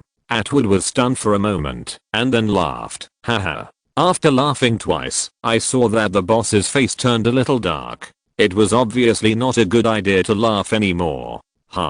Boss, I'm sorry. I just couldn't help laughing suddenly. Seeing him apologize, Zhou face face looked a little better, but he still had to say what he had to say. Then he looked at Atwood and motioned him to continue. Atwood straightened up and continued to say to Zhou, "Boss, we have such good watermelons. Of course we can't sell them according to the prices given outside. This is meaningless to us, so it's better not to grow some watermelons." Yeah. Zhou nodded and agreed with what he said. Another way is to sell them directly in the market or in supermarkets, but we have no reputation at all. For those consumer terminals, this is completely meaningless. Or we can also open a specialty store directly, but it is really unnecessary to have only this little bit of watermelon products. Hearing Atwood say this, Zhou suddenly thought of something. Yes, can't he just open a retail store to sell them? Now there are only a batch of watermelons that are ripe, but there may be more watermelons that are ripe in the future. In addition, the fruits in the orchard are probably about to ripen. At that time, he can also sell fruits. There is no need to worry about the scarcity of products. What he makes is a fine product. Chapter 329 Texture. Zhou told Atwood that he was a little bit excited, but he was inevitably a little disappointed. He thought there would be a lot of good ideas. I remember that in the past, when he was selling watermelons in China, he thought about auctioning them. At that time, he happened to see the Tansuk watermelon from Hokkaido in the east. In 2008, it was auctioned for 650,000 yen. This is equivalent to about 38,000 Chinese currency. A watermelon weighing about 10 kilograms can be sold at such a high price. 1 kilogram is more than 3,000. Just one watermelon was auctioned for such a high price. Zhou didn't know if it tasted good because he had never eaten it. But what is certain is that it must not be as good as his own watermelon. His own children are always good. At that time, he thought that if the watermelons he grew were also auctioned, even if one was only half the price of it. At this time, Atwood proposed this idea, which seemed a bit outdated to him. But how could he know that people didn't know what Zhou had thought about, and he was a monster with a space plug-in. But since he said it, he must have some ideas, and it would be good to listen to it now. It is not true that one person's plan is short and two people's plan is long. When there are more people, there will always be collisions of ideas, and good ideas will be generated from these. Boss, our watermelons have a great advantage in appearance. They look much more beautiful than ordinary watermelons. Look here, Atwood said, pointing at the watermelon and asking Zhou to look at the black stripes. Zhou also went over to take a look. What's wrong? Boss, look at our green skin. It looks very crystal clear. And the most important black stripes. Look here, it's different from ordinary watermelons. The black stripes of these watermelons are mixed with some vine-shaped patterns. Zhou walked over and took a closer look. There were indeed the vine-shaped patterns, he said, and if you look at it more abstractly, separate the dark black and light black, it seems that you can also see the pattern of the goblin in the space. One of them embraced its arms, and several wings also hung vertically, as if it was sealed and not awake. Wow, it's really beautiful. Atwood, did you see it? It seems that there is also a spirit with wings, or a goblin. Zhou said to him. Elf? Fairy? Atwood had never seen the prototype of a fairy, so he didn't quite understand the abstract picture inside. This also made him have no idea where to start. Unlike Zhou, who often came into contact with fairies, he would associate fairies with some similar patterns according to his inertial thinking. Look here, man, and here. Zhou pointed. This is a head, this is the body, and this is the wing. According to his own understanding, Zhou drew it for him. But he looked for a long time and didn't find any fairy or fairy graphics that the boss said. He looked at Zhou with a little surprise and said tactfully, I'm sorry, boss, I don't think I can find it, or this is just an accident. No, old man, this is definitely not an accident, and I can't be wrong. Because it's not just on this black edge, you can see that it's on every black edge, and every watermelon has this image. It's so beautiful. Atwood was a little hesitant at this time, wondering if he really didn't see it. Zhou also continued to talk and moved several watermelons around and put 3 together. Then he took out the small knife in the space in his pocket. He cut a few parts and then said to Atwood, I think you can see it now. Atwood had already made a pattern for Zhou, which was so bright that it made the eyes of the dog with gold tie. Looking at the 3 watermelons, it was as Zhou said, there really was this pattern. OMG. What did I see? This is really the magic of the creator. It's so amazing. Atwood held a watermelon and kept looking at it. He looked at every black edge. Now he has the appearance of a little goblin, so it is much easier to find. After looking at the watermelon in his hand, he picked up other watermelons and looked at them. The reverse corner also has some texture. Oh my god, boss, it turns out that every one of them has it. Atwood exclaimed. Compared with the pictographic vine, this logo is more meaningful and has more promotional points. Rich people always have to be a little different. Although we all eat watermelons, our watermelons are not ordinary goods. Even the peels look the same, but the content is much different. And the fragrance is very attractive. And the taste of watermelon, I won't say more, I think it will definitely get people's affirmation. What you said is all correct, but how we auction these watermelons is the key. It's impossible for me to say that watermelons are delicious, or if you say that watermelons are delicious, people will come to buy them, or advertise on TV, Zhou said. Then he continued, if we auction, it is completely aimed at the wealthy class, and advertising is useless. Boss, Atwood said to Zhou after he finished speaking, boss, we don't need to advertise at all. Just like you said, if I advertise this kind of thing, it will be completely sensational. Only when we open the price and let those media report us, this is the best advertisement. I think if we want to do an auction, then we must have talents. But where can we find people? After Atwood finished speaking, he looked at Zhou. Yeah, that's what I'm talking about. How can I find that person? Zhou was also troubled by this problem, but he didn't pay much attention to it. But after talking for a while, he saw that the old guy had been looking at him, with an inexplicable light flashing in his eyes. This guy's not trying to be gay, but he dares to stare at me with strange eyes. I'll break your third leg. Why are you looking at me? Zhou asked. Atwood didn't speak, but still looked at him like this. Zhou has just driven away the idea of being gay. Last time, he assigned a lover to him, and later he found out that it was the old lady who treated him, so he was so attentive. Now he has the title of a gay old man, which is a bit too unlucky. Our farm manager, you're not going to ask me to find someone. Zhou suddenly realized, no wonder he was looking at him. He immediately looked surprised, and felt it was ridiculous, and said to Atwood in a panic.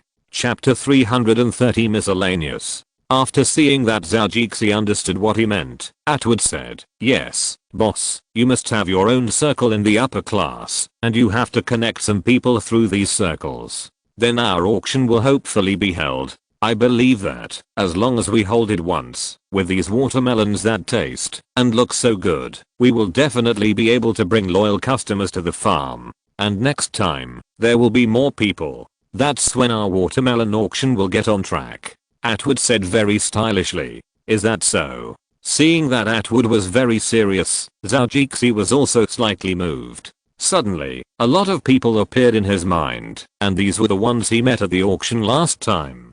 Even the business cards they gave him, Zhou collected them all, and now they are probably in the space. He first checked the space with his mind, and there were indeed quite a few in it. In this case, Zhou estimated, maybe, this is possible. I met a lot of people after organizing this event. If I participate in it a few more times, the possibility of success will be greater. And why do I have to do it alone all the time? I can ask some of my friends to help. The first one is Huangdeling, and there are several Chinese circles that Zhou knows. Then there are people I know through Mark Zuckerberg, and people in the investment industry, and some of my peers who are also wealthy internet tycoons. The luxury consumption of these guys is sometimes not much different from those of the princes of the oil countries. What's more, it's just to buy some watermelons, which is a piece of cake. The first time it was done, it might be very limited, but it might be much better if it was done a second time. And this watermelon can definitely have the effect of keeping people healthy, but this may require several inspection agencies to conduct joint inspections and then produce reports. With this authoritative document, I believe that the price of my watermelon can definitely be raised higher. Just thinking about it, the matter became simple. After discussing with Atwood for a few words, Zhou stopped talking. For this project, the words of the two were still a little too thin. We need to add more people, the real elites, to make plans, and then he will review them. Life will be much better. When we went back at night, almost everyone had a watermelon in their hands. Either they put it in the car, or they rode on horses with a big watermelon in one hand. Everyone walked back in a funny way. However, Zhou did not walk with Nikki. 20 lagged behind, and walked with Zhou. "Hey, boss, do you want to talk to me?" Zhou said to Zhou when the two fell behind. He looked at Kyle with a surprised look, and said to him with a smile, "Dude, it seems that your head is not full of muscles like they said." "Haha. Boss, they are jealous, nakedly jealous that I have a big body and a good head. You know, there are some things that people can never surpass. And I'm one of them that they can hardly surpass." Kyle said and shook his chest muscles funny. "If you mean this, I think mine is not bad. Although it is not as flat as yours, it still has a good size." Zhou also shook his chest muscles. This is something he had fantasized about for a long time in his previous life. In this life, he can shake his chest. If he doesn't show it off, he will be sorry for his usual exercise. Zhou discussed with Kyle in the back for a few words, and left with satisfaction.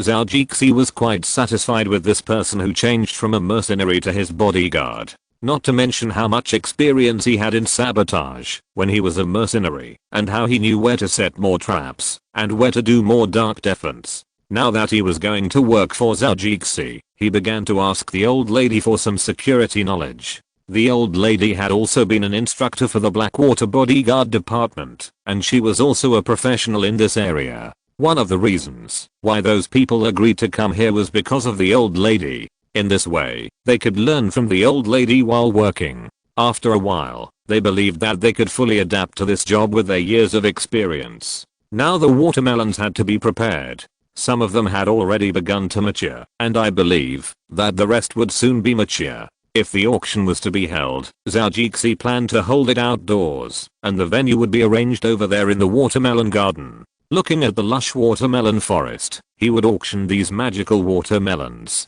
This seemed to be very good, but Zhou had no idea how much they would buy. If they were to auction it according to annual production like wine, it would be a good idea. Those high-end winners start auctioning off their share of production for that year before the wine is even finished. But wine can be preserved for a long time, and the longer it is stored, the better it tastes. And my watermelon obviously can't be stored for that long like wine. Although it can be stored in a freezer for a long time, the taste will definitely be different after a long time. Damn, one problem is not solved, and another problem comes up again. Damn, it's really troublesome. According to the production, there are more than 900,000 kilograms, and each watermelon weighs from more than 10 kilograms to more than 20 or 30 kilograms. So the total number is about 50,000 to 60,000. How many should we sell by then? If a watermelon is properly preserved, it can be kept for about 40 to 60 days. I still have time now, and if it doesn't work, it doesn't matter. Just like American dairy farmers, they would rather let all the milk go bad or throw it away. We won't sell it at a low price. Zhou thought with determination.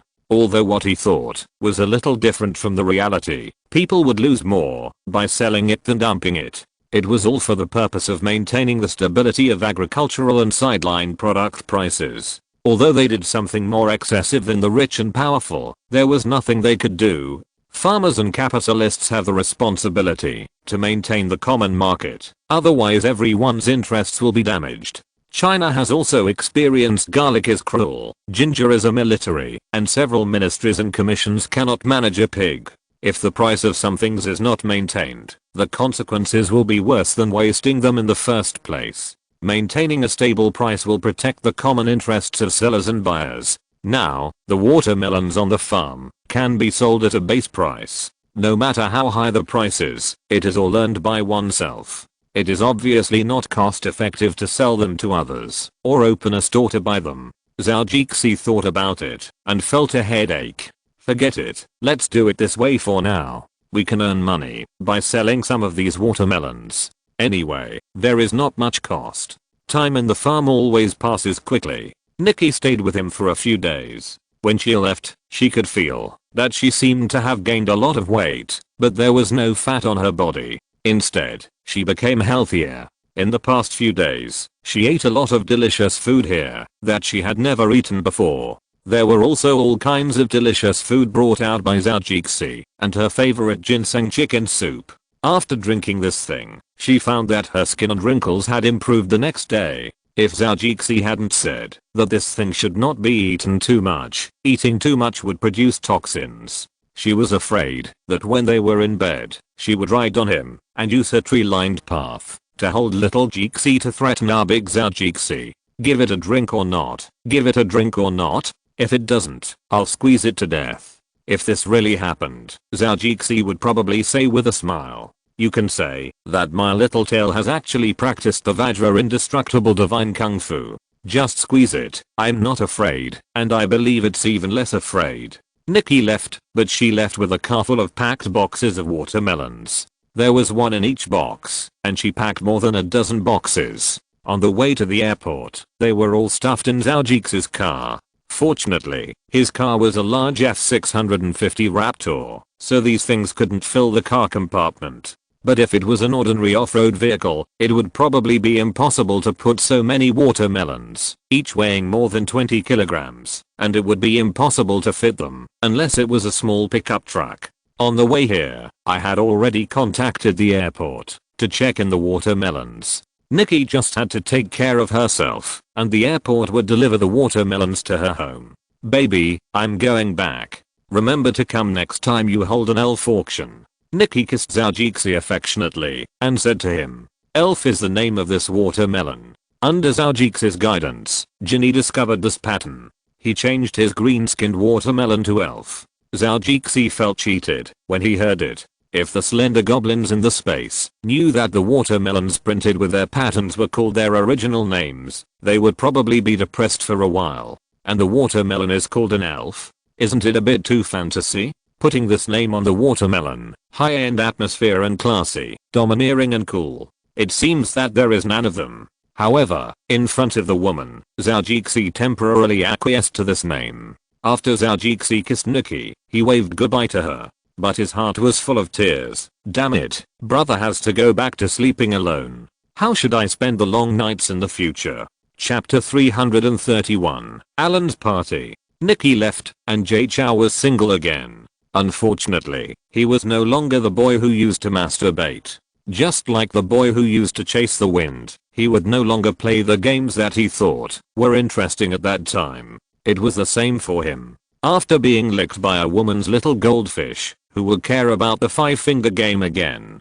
Boredom always seems empty and lonely, but sometimes it feels good. For example, those working people want this kind of life. Now that he has lived it, he still feels bored.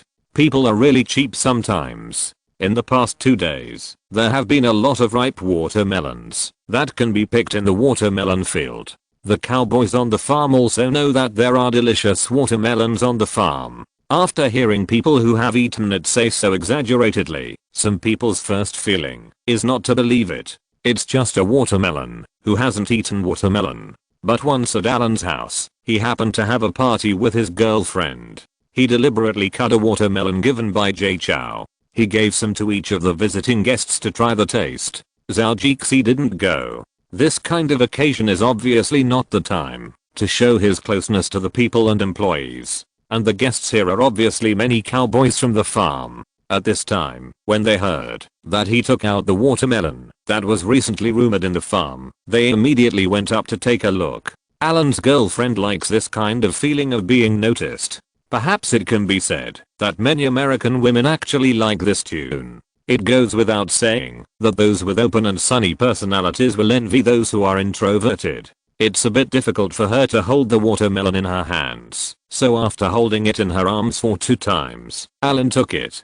Baby, I'll do it. He smiled gently at his girlfriend, and it can be seen that he really loves her. The girl smiled and gave the thing to Alan. It's really heavy. I'm exhausted. Alan, hurry up and put it on the table too. "Hey, Alan, is this watermelon as delicious as people say?" a cowboy asked him. "Yes, I heard that there are some butterfly patterns and some strange vines on this watermelon," a friend of Alan who is not a cowboy from the farm also said. The cowboy next to him, sees, the first person Zhou met, frowned and explained to the man next to him, "It's not a butterfly, it's an elf, a pattern of an elf flapping its wings. And, strangely, every watermelon has this on every stripe. OMG, you don't know how shocked I was when I saw this scene. This is really a magical thing. There is such a thing?" the cowboy asked in surprise, with an expression of exploring the mystery. He was very curious about what C said.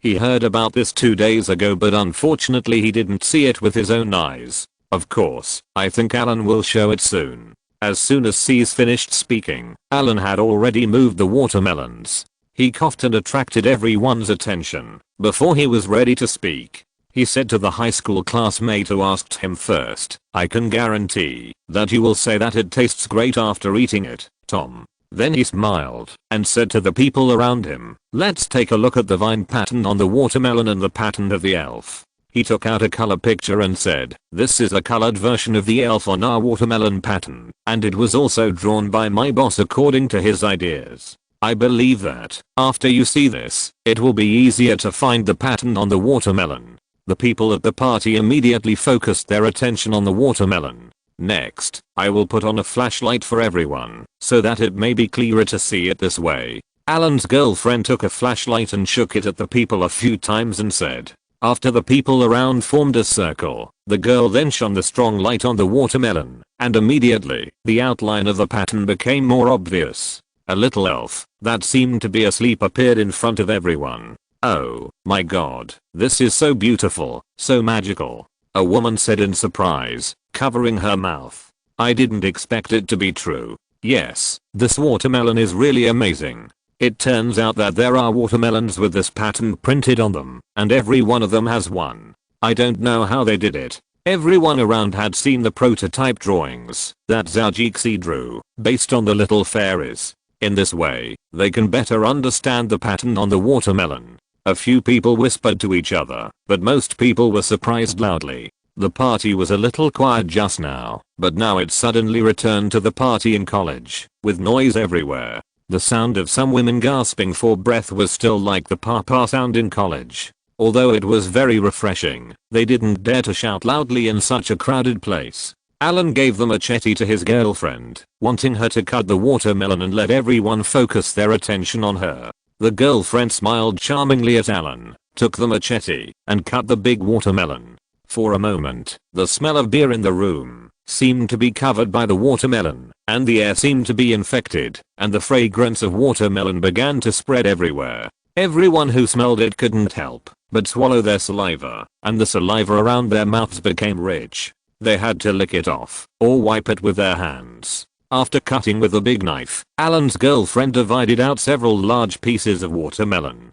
Several friends also quickly took a piece and used the knife in their hands to help cut it. Otherwise, if it was just one person, the speed would obviously not be fast. Comments: cut faster. Don't keep licking your hands in your mouth. Do you want us to eat your saliva? The people around shouted to a man who was cutting watermelon. This man started out of habit, and when he felt that there was food residue on his hands, he put it in his mouth and licked it off as usual. But after licking it off, he was a little absent-minded, because the fragrance in his mouth kept driving him to lick it again. So unconsciously, he actually cut a piece and licked it in his mouth, which soon caused dissatisfaction among the people around him. Hearing what people said, he was a little embarrassed. "It's almost done, guys. It tastes so good, I can't help it." After a quick explanation, he continued to divide the watermelon. Because there were quite a few people coming, Alan discussed with a few friends just now. Everyone had a task to cut their piece of watermelon into a certain number of slices to ensure that everyone could eat the watermelon. If you're listening to this novel on a channel other than Fanfic World, it means they downloaded and uploaded it without effort. We cordially invite you to visit our channel, Mundo Fanfic Novelos. There you'll find the original version of this story, and you can explore many other novels of various genres. We're waiting for you to immerse yourself in a world of incredible novels. Chapter 332, revised. He took out a colored picture and said, "This is a colored version of the goblin on our watermelon pattern. It was also drawn by my boss himself according to his ideas. I believe it will be easier to find the pattern on the watermelon after seeing this." The people at the party immediately focused their attention on the watermelon. "Next, I will put on a flashlight for everyone, so that it may be clearer to see." Alan's girlfriend took a flashlight and shook it at the people a few times and said. After the people around formed a circle, the girl then shone the strong light on the watermelon, and suddenly, the outline of the pattern became more obvious. A little elf who seemed to be asleep appeared in front of everyone. "Oh, my god, this is so beautiful, so magical," a woman said in surprise, covering her mouth. "I didn't expect it to be true. Yes, this watermelon is really amazing. It turns out that there are watermelons with this pattern printed on them, and every one of them has one. I don't know how it is done. Everyone around has seen the prototype drawings that Zhou drew, based on the little fairies. This way, they can better understand the pattern on the watermelon." A few people whispered to each other, but most people were surprised loudly. The party was a little quiet just now, but now it suddenly returned to the party in college, with noise everywhere. The sound of some women gasping for breath was still like the papa sound in college. Although it was very refreshing, they didn't dare to shout out loud in such a crowded place. Alan gave the machete to his girlfriend, wanting her to cut the watermelon and let everyone focus on her. The girlfriend smiled charmingly at Alan, took the machete, and cut the big watermelon. For a moment, the smell of beer in the room seemed to be covered by the watermelon, and the air seemed to be infected, and the fragrance of watermelon began to spread everywhere. Everyone who smelled it couldn't help but swallow their saliva, and the saliva around their mouths became rich. They had to lick it off, or wipe it with their hands. After cutting with a big knife, Alan's girlfriend divided out several large pieces of watermelon. Several friends also quickly took a piece, and used the knife in their hands to help cut it. Otherwise, if it was just one person, the speed would obviously not be fast. Comments: cut faster, don't keep licking your hands in your mouth. Do you want us to eat your saliva? The people around shouted to a man who was cutting watermelon. This man started out of habit, and when he felt that there was food residue on his hands, he put it in his mouth and licked it off as usual. But after licking it off, he was a little absent-minded, because the fragrance in his mouth kept driving him to lick it again. So unconsciously, he actually cut a piece and licked it in his mouth, which soon caused dissatisfaction among the people around him. Hearing what people said, he was a little embarrassed. "It's almost done, guys. It tastes so good, I can't help it." After a quick explanation, he continued to distribute it. Because there were quite a few people coming, Alan discussed with a few friends just now. Everyone had the task of cutting their own piece of watermelon into a certain number of slices to ensure that everyone could eat the watermelon. Finally, the division was done, and everyone took out a triangular piece of watermelon from the tray in an orderly manner. The people who got it took a careful bite, and then they all felt their eyes brightened. They ate it quickly, but it was a pity that there was not much, and they had finished it after a few bites. People who had nothing left at this time looked at the people who still had food in their hands with envy. Some of them regretted why they ate so fast, but now they could only watch others eat by the side. This feeling was really terrible. Inside the villa, sitting in the study, Zhou picked up Sei and squatting on the carpet, putting it in his arms and pinching its little face. Zhou's mood suddenly felt a lot better. Human desires are really endless. Even if you have money, you still have to worry so much. I didn't feel like this in my previous life. These past few days, Zhou has been thinking about how to sell such good watermelons. But according to Atwood's idea, he has to find someone, use his connections, and sell the watermelons well. But this idea is not perfect, or there is something key in the middle. After thinking about it, Zhou felt that he must have lost a lot of brain cells. Now he wants to define his watermelons as a luxury product, one that can not only be eaten, but also given as a gift. Recently, he read some information. The international concept of luxury goods is a consumer product that is unique, scarce, and rare, which exceeds the scope of people's survival and development needs. Think about it, my watermelon has all these conditions. In economics, luxury goods refer to products with the highest ratio of value to quality. That is to say, if the things that feel similar to yours are similar, the ones we sell must be the most expensive. From another perspective, luxury goods refer to products with the highest ratio of intangible value to tangible value. The consumption of luxury goods is a high-end consumption behavior, and the word luxury itself has no derogatory meaning.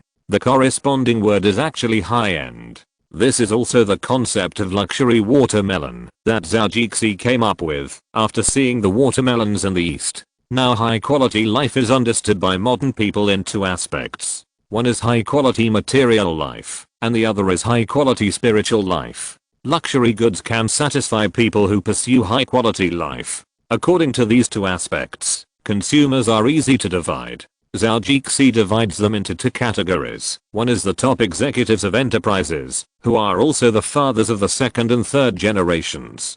The second is the rich second generation, and this type of people is easy to understand. These people have been exposed to luxury goods for a long time, and they have no problem buying things at high prices. But now the problem has returned to the essence, that is, how to sell watermelons through auctions, and sell them at high prices. It's useless to just let them buy 1 or 2 watermelons, even if it's more than a dozen. Going out with hundreds at a time is comfortable, but it's impossible for people to buy so many and eat them all. Hi.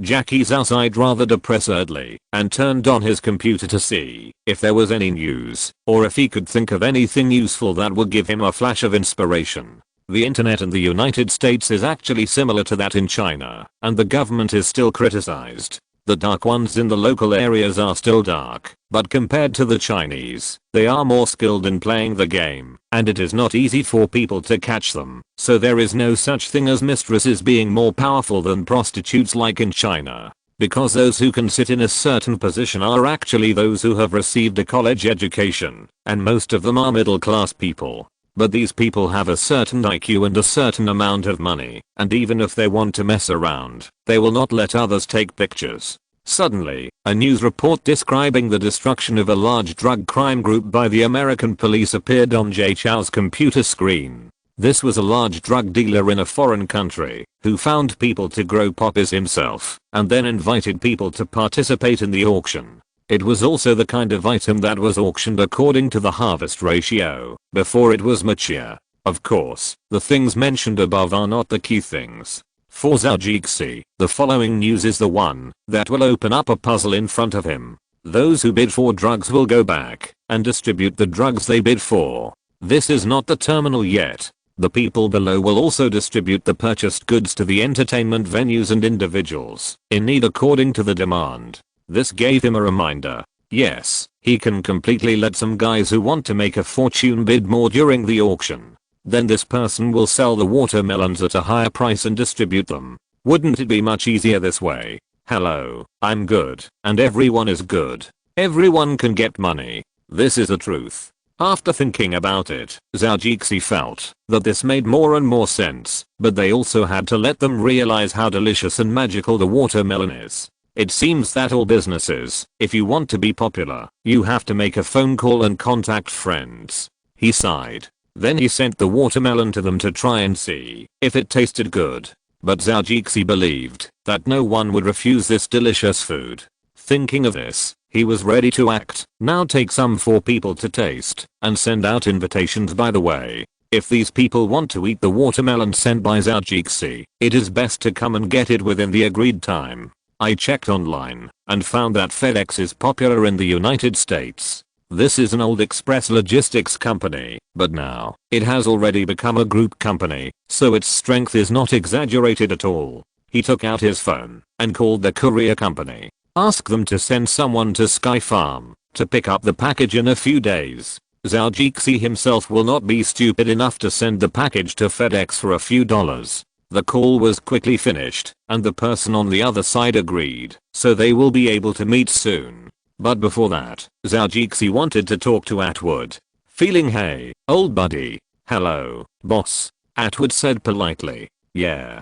He responded and said to the phone, "Atwood, you may need to organize some people to pick about 200 ripe watermelons recently. I have already thought about how to sell our watermelons in good condition." Atwood was a little excited when he heard it. "Boss, it seems that you are really good." Then he paused again, with a little excitement on his face. "I don't know." And then he continued. Chapter 333, Zhou gift. It was a sunny afternoon at Apple's headquarters. Jobs had not been feeling well these days, but the company was at a critical juncture.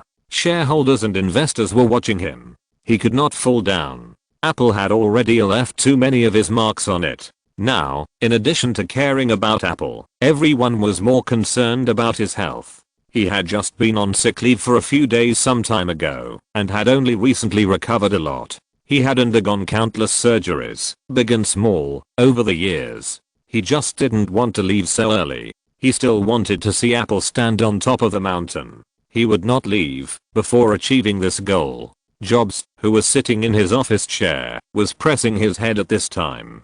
He felt a little depressed after reading a few documents. After all, it was not a healthy time, and his body's endurance could not be compared with the past. Recently, the matter of Zhou joining the board of directors had been confirmed. It took him a lot of effort to persuade several investment institutions that held shares. Fortunately, no one dared to oppose his decision with reason, which saved him a lot of effort. But thinking of that young man, Jobs couldn't help but smile bitterly. It's great to be young. I remember that I wanted to eat 6 hamburgers, a pizza and a few bottles of beer. Looking at the scenery outside, he looked a little dull and out of focus. It was obvious that he was in a daze. Jobs recalled the scene of the meal on the table and thought that he didn't eat much. Zhou didn't know that he had left a deep impression on someone because of a certain scene, but according to his personality, he would probably be complacent and not depressed about it. However, this man is actually related to the Hilton sisters. I think he should be able to bear his famous sister-in-law in the future. Jobs also gossiped a little. As for Paris Hilton, he mostly heard gossip and inaccurate rumors when listening to people chatting, and thought she was really a difficult person, so he had this idea now. As for asking him to take the initiative to check whether these gossips are true, there is no need for this. The underworld president only favors his dandy wife. Because this woman will never have anything to do with him. She is the kind of person that the assistants remember. Recently, it was quite amazing. The sister of a director's girlfriend. Although I don't know how long her sister's love will last. Who cares? Suddenly the phone on the desk rang, and after Jobs sorted out his spirit, he picked up the phone. "What's the matter?" "Boss, there is a courier for you. It says that it is sent by your friend Zhou." The secretary outside the office reported to Jobs, and the language was as concise and fast as possible, and the meaning could be expressed immediately. This is also Jobs' requirement. For a boss who wants to split the working hours into 2, she had better adapt to this. Zhou. Why would he send me something? Is he trying to urge me or remind me not to forget that thing? Jobs thought a lot in an instant, and immediately said to the secretary, "Well, I know. Bring the package in." After that, Jobs hung up the phone. At this time, he was considering whether to call Zhou to test what he meant. The secretary was a little stunned after the boss hung up the phone. Looking at the big bag in front of her, she really couldn't think of her ability to get it in. She was always very fashionable and arrogant in the company, but she couldn't help but swear. "Are you kidding me?" The answer was obviously yes. The security guard who just came actually had some grudges against her, but she didn't know it. So just now he pretended that the bag was very light and put it down when he came. According to normal times, if it was heavy, she would lead people to bring it in. If it was lighter, she would bring it in by herself. So now she felt that she was in a tragedy. After making the call, asking the people below to help would waste time, so she had to do it herself. "Okay, Karenus, take the things in quickly, otherwise the boss will definitely scold you later." Another secretary sitting opposite her said to her. Thinking of her big boss, Karenus definitely didn't dare to waste his working time. The title of tyrant was not something that ordinary people could bear, and Jobs was definitely the king among tyrants to her. She was a little wilted at once. Looking at the cyst in front of her, that reached the height above her knees, she said with a slightly depressed look, "Okay, I'll get it in right away." After that, she raised her hand and moved it. It was a little lifted, but she couldn't move. After taking a few steps, the girl wanted to laugh at the joke, but unfortunately she really couldn't move it. If she didn't go to help, the boss would know about it. It would probably be unlucky, or the appearance would be worse, which was obviously unacceptable to her. "Let me help you." He walked over. After waiting in the office for a while, Jobs became a little impatient. It seems that the secretary's efficiency is not very high today. But at this moment, the door of the office was knocked, and then he saw two secretaries carrying a parking box in. It looked a bit heavy. That's understandable, but since it's a bit heavy today, why didn't you ask the security personnel to bring it in? "Boss, can we put it here?" Kerinus said to Jobs in the rest area of the office. "Well, just put it over there," Jobs said to them. After the two of them walked out, he walked over and took out a small utility knife, cut open the packaging box, and started to open it. It was filled with foam for shock absorption and brackets for fixing. After opening the outside, Jobs saw a watermelon. A watermelon. Is this a toy? This idea came to his mind first, but when he started to move it, he found that it was a real watermelon. Is this what Zhou talked about this? Does he want to let me try the latest product in his farm? Although he was still sick, he could still handle these dozens of kilograms of things. After taking out the watermelon in the vacuum bag of the bun below, he took a few breaths. But after moving the watermelon, relying on his observation, it seems that there should be something underneath. Chapter 334, Zhou incense and candles. He reached out and pulled apart the mess of foam paper. There was indeed a wooden box underneath, which was attached to the entire box. There were words written on the wooden box at this time. "Hey, dear Steve, congratulations on finding this unexpected surprise. I hope its surprise can bring you some surprises." Jobs looked at the slogan and Jay Chou's performance. He was shocked. If he really didn't pay attention, it would probably be treated as waste. Is it popular among young people nowadays? There is no surprise if you can't find it. Fuck, it's a surprise if you find it. If he hadn't obviously felt that there was something wrong with this guarantee box, and he seemed to have seen the font written on the box just now, he would have taken a closer look. Then he looked for the opening of the box, but he couldn't find it after a long time. Is there no gap? Or is it solid? No, there must be something wrong. Although it seemed that there was no gap, Jobs was sure that it was not solid inside, and there was something inside. He did not give up and started to observe. After tinkering for a few minutes, he finally found that there was a small hole in the horizontal lines around it. He was immediately excited. For some people, solving a secret can make them very happy. He was one of them. He looked around the office. Fortunately, he would usually disassemble mobile phones and some electronic products of the company, so there were still some small needles. He inserted it in the 4 holes and tried to pry it open, but it still couldn't open. Then he pressed it, and poof, the box opened. Yeah. Jobs couldn't help but get excited. After waving his arms, he happily came to receive his own results. Haha. Let me see what it is. But it was not the gift inside, but this strange wooden box. He wanted to see what kind of mechanical device it was. After looking at it, he couldn't help but sigh. It's really well made. A wooden box can be made like this. The wisdom and craftsmanship of the Chinese are really great. But why are there some patterns on such a small space? After Jobs sighed, he realized that it was time for a big meal. What was just a small dessert, and now he wanted to see what gift Zhou gave him. Suddenly, he began to look forward to it. He hasn't felt this kind of anticipation for a gift for a long time. He didn't pay attention to it just now, but when he saw it, his face turned a little dark. It was still a wooden box. Is he playing a game? He's playing this trick. But since he had already solved the first one, it was obviously impossible to give up, so he could only continue to solve it.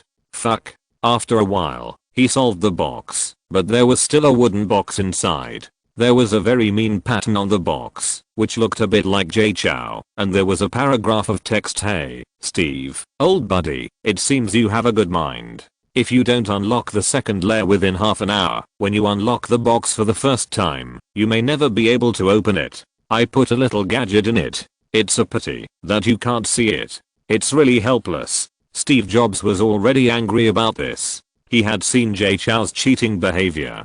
He was the same when giving gifts, and he liked to play the same trick when receiving gifts. What a person with bad taste.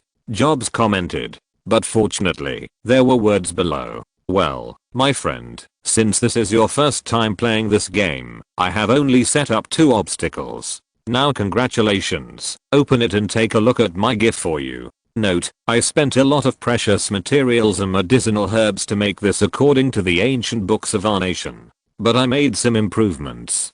I hope you like it. Of course, I have attached the instruction manual. I hope you will read it patiently. Jobs is slightly tired. Face actually became much better now. But he didn't notice it at all at this moment.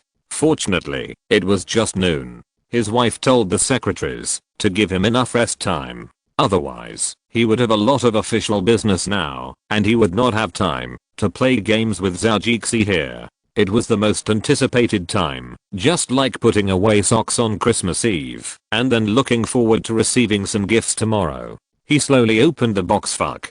Jobs couldn't stand it either. There was actually a box with the words "really, this is just a joke. Open this and it will be the real thing. I promise." Anyone would want to strangle Jay Chou, and so would Steve Jobs. But he was obviously not the only one who had this intention. Mark Zuckerberg also had the same feeling, as did Huan Dowling and some friends that Jay Chou liked and got along well with. After receiving the watermelon, these people also received a gift box like this. Jay Chou was also chatting casually, and then he had a bad taste, so he asked the goblins to make more than a dozen of these wooden boxes. The goblin's green light is sometimes very useful, and can even be used for some fine production. After they were done, Jay Chou sent them out to these people, and it was obvious that this thing worked well. Jay Chou, who was in the space, was actually thinking about whether he should make more than a dozen floors. That would be fun. Unfortunately, they don't know if they have the patience now, but after playing a few more times, Jay Chou thinks these people will have it. Am I an urban hermit or a master of mechanisms? A master of mechanisms that makes wooden boxes. Not to mention that Jay Chou was rolling around in the space and laughing. Jobs' face was not very good now. With a suspicious mood, he opened the last box and saw a lot of root-like things wrapped in tinfoil. Each root was well fixed in its position. This box has 2 layers. You can see the lower layer by picking up the upper one. After Jobs opened the box, he saw some words written on the flap. First take out one, then remove the tinfoil, then, finally light it, and blow it out. After a quick browse, he took out one. He also smelled the fragrance in the box, and his spirits became much better. Even the head that he wanted to press just now was relieved, and no longer as uncomfortable as before. It felt like losing a little weight. After reading it, Jobs knew what it was. He was a Buddhist, so he knew about this kind of incense. Using incense to worship Buddha is also known by Buddhists. He also knew clearly that the history of incense in the ancient East was long and had lasted for thousands of years. According to the instructions given by Zhou, it was a bit like using incense as a kind of aromatherapy. In Eastern culture, it has some effects of curing diseases or soothing the spirit. Jobs' thin face showed a trace of expectation. He heard some legends from some masters and tried some incense, and they were all expensive. It did have the effect of soothing the spirit, but that was all. But they were made of some wood. According to Zhou, he also added some medicinal herbs. Jobs had never seen or tried this thing. Now just by smelling the smell, he felt that his spirit had become much better, and he couldn't help but start to look forward to it. Carefully peel off the tinfoil of the outer packaging of this incense. Zhou wrapped it very tightly. When Jobs opened it a little, he smelled a deeper scent. Wow, this feels really good. Then he quickly peeled off the tinfoil, revealing a wax-like fragrance, and there was no powder around. It was just a little smooth and shiny, and Jobs couldn't wait to light it up. He closed the door, that was still ventilated, took an object he used for decoration, and inserted the incense on it. Then he lit it up, and blew out the flame. In an instant, smoke floated out, and Jobs took a deep breath. The strange thing was that the smoke seemed to be guided, and the direction of the drift was actually Jobs' nostrils. Unconsciously, Jobs slowly opened his eyes. He looked at the time, and the lunch break was almost over. I didn't expect time to pass so quickly. He sighed casually and stood up. His body was strangely relaxed, and he didn't have much appetite, but now he felt very hungry. It feels like when I was young. Unfortunately, it's just a feeling. Jobs is indeed not an ordinary person. If it were an ordinary person, he would definitely eat a big meal, but he stopped this idea. Instead, he asked his secretary to send a portion of easily digestible food, plus some nutritional supplements, which was much more than usual. Carinus felt it was very strange that the boss would eat more, since he recovered from his illness. In terms of diet, he actually doesn't like to eat more, but now he wants so much. It's really strange. Holding the food she bought from the restaurant, she knocked on the office door. "Come in." After opening the door, she suddenly smelled a strange fragrance. She couldn't help but take a deep breath. "Ah, this feels great," Carinus thought. At this time, Jobs was still looking at the box at the desk, considering whether to call Zhou to express his gratitude. "Boss, here's your food." Jobs looked up, smiled and said, "Thank you, Carinus. Just leave it there. I'm really starving now." Then he carefully closed the box given by Zhou. He was swaying it from left to right compared to when he just got it, but now he was reluctant to do so. Chapter 335. Gifts from Jobs' Friends. Jobs carefully took the gift from Zhou, followed by a company security guard who helped hold the big watermelon. The man held the watermelon and sniffed the fragrance from time to time. It felt really great. While Jobs was not paying attention, he rubbed his face and neck on the watermelon a few times, as if he wanted to get the smell on himself. It must be said that this really brought him good luck. When he went to drink at night, a woman didn't like him at first, but just when she was about to say something in his ear, she smelled this faint smell. It made her feel very good, so she didn't mind spending the night with this strong man. "Okay, Mr. Stussen, just put it here. Thank you for your help." Jobs opened the back seat and asked him to help put it in, and then he thanked the security guard. After saying hello to him, he took some small things, hoping to fix the watermelon so that it wouldn't bump around when driving. In the process of driving back home, he was actually a little absent-minded. Today was indeed an unexpected day. First, it was his bad taste game, and then it was such a precious gift. And this thing really worked well for him. Now his spirit and body are much better. He didn't feel as heavy as usual, as if he had been freed from a layer of shackles. After thinking about it, he still felt that he couldn't accept the gift so comfortably. He still had to be polite.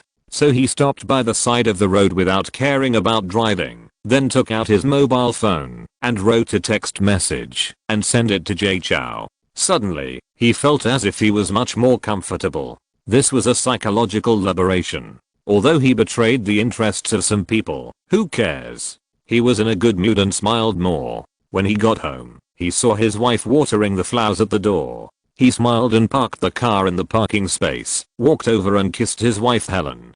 "Baby, you are so beautiful today." Helen accepted his compliment and looked at her husband carefully. The more she looked, the more surprised she was. Jobs was completely different from when he went out in the morning. He was in better spirits than in the morning. He always looked tired when he got home at night. This is the first time I have seen him like this in the past few years. "Steve, what's wrong with you? You look different than usual, but I feel like you are in good spirits." Jobs smiled and looked at his wife affectionately. "I feel great today. I really received an unexpected gift." "Oh?" Helen asked. Then Jobs told her about what happened today and immediately attracted Helen to it.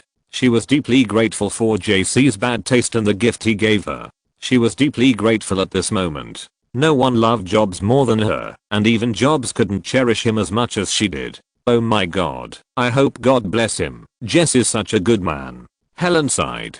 Jobs also nodded. "Yes, I also hope that Buddha blesses him, and I hope he can ascend to heaven soon." Fortunately, JC didn't hear what Jobs said, otherwise he would definitely spray him in the face. Enima has ascended to heaven early. Your whole family has ascended to heaven early. At night at Jobs' house, the children all felt that something was different today. My dear father, you look great today. They were surprised by a sense of relief that they couldn't describe at ordinary times. However, Jobs was not very well, but he didn't show it because he was already very satisfied with the result. He seemed to feel that the effect of the incense was fading away little by little. After dinner, Jobs smiled and said to the children, "Another unexpected dessert today. I hope you will like it." After saying that, he looked at Helen. After hearing this, Helen went into the kitchen and took out the watermelon. Unfortunately, she was not very strong, although she didn't let him do heavy housework most of the time after Jobs fell ill.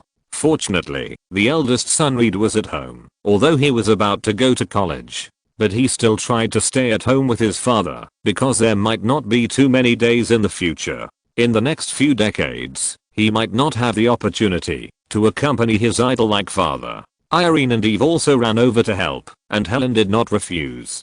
Jobs did not help as usual. The family moved the big watermelon to the dining table with laughter. "Mom, are we having watermelon for dessert today?" said the youngest daughter, Eve. "Yes. Today this is a special gift from a friend of your father.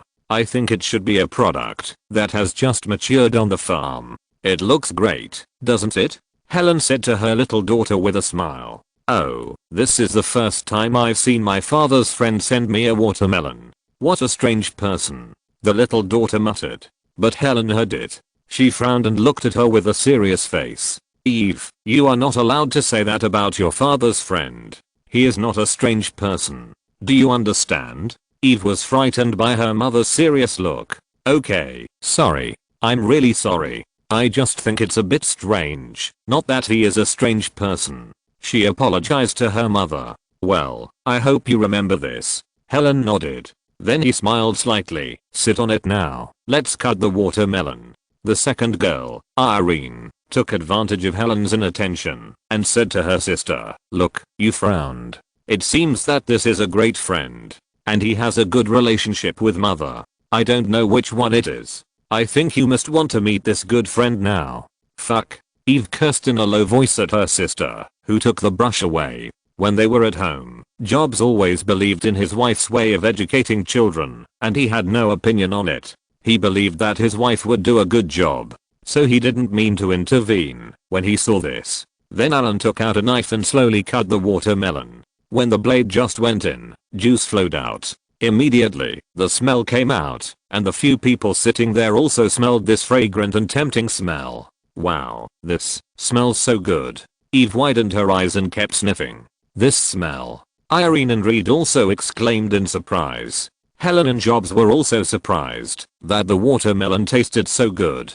But compared to the incense, it seemed nothing. After calming down, Helen continued to cut. Suddenly, the fragrance in the room became stronger and stronger. Several people began to swallow their saliva like stars and almost wanted to take a little to taste it first. After waiting for Helen to divide the watermelon into slices, she told them that they could eat it. After a few cheers, they quickly took a slice. Eve seemed to be not satisfied yet, so she took another slice and put it in front of them. "Well, delicious. It's so delicious. I have never eaten such a delicious watermelon. It's really great, much better than ice cream." Several children also said with emotion. Even Helen and Jobs were the same. They were also amazed at the watermelon sent by Jay Chow. No wonder he sent out an invitation letter saying that he was going to auction the watermelons in the farm. It's such a delicious taste, it would be a pity not to auction it. But this is not the point. Jobs found that his body seemed to feel much better. Compared to when he just absorbed the incense, the ease that had been lost now slowly came back. Like a trickle, slowly. But it was there. This made his eyes light up, and he felt as if he had discovered a new secret. Because of his poor health, he was particularly sensitive to this feeling. Maybe other people, or even the owners Aljiksi, could not feel it. Of course, there is no guarantee that among Zhou's friends or acquaintances who he gave gifts to, there were no people with poor health like him. If there were, he believed that they might find it. One is watermelon, although it may not be cheap, because of this smell. but compared with incense and candles, Jobs believed that watermelon must be easier to get. Think about what Zhou said, he used a lot of precious herbs to mix and make it. He also believed that it would definitely not be cheap, and it might not be easy to get, so the quantity would definitely not be too much. What a magical watermelon, Jobs said meaningfully. In his mind, he thought, I think I have to go to this auction and try to buy as many as possible.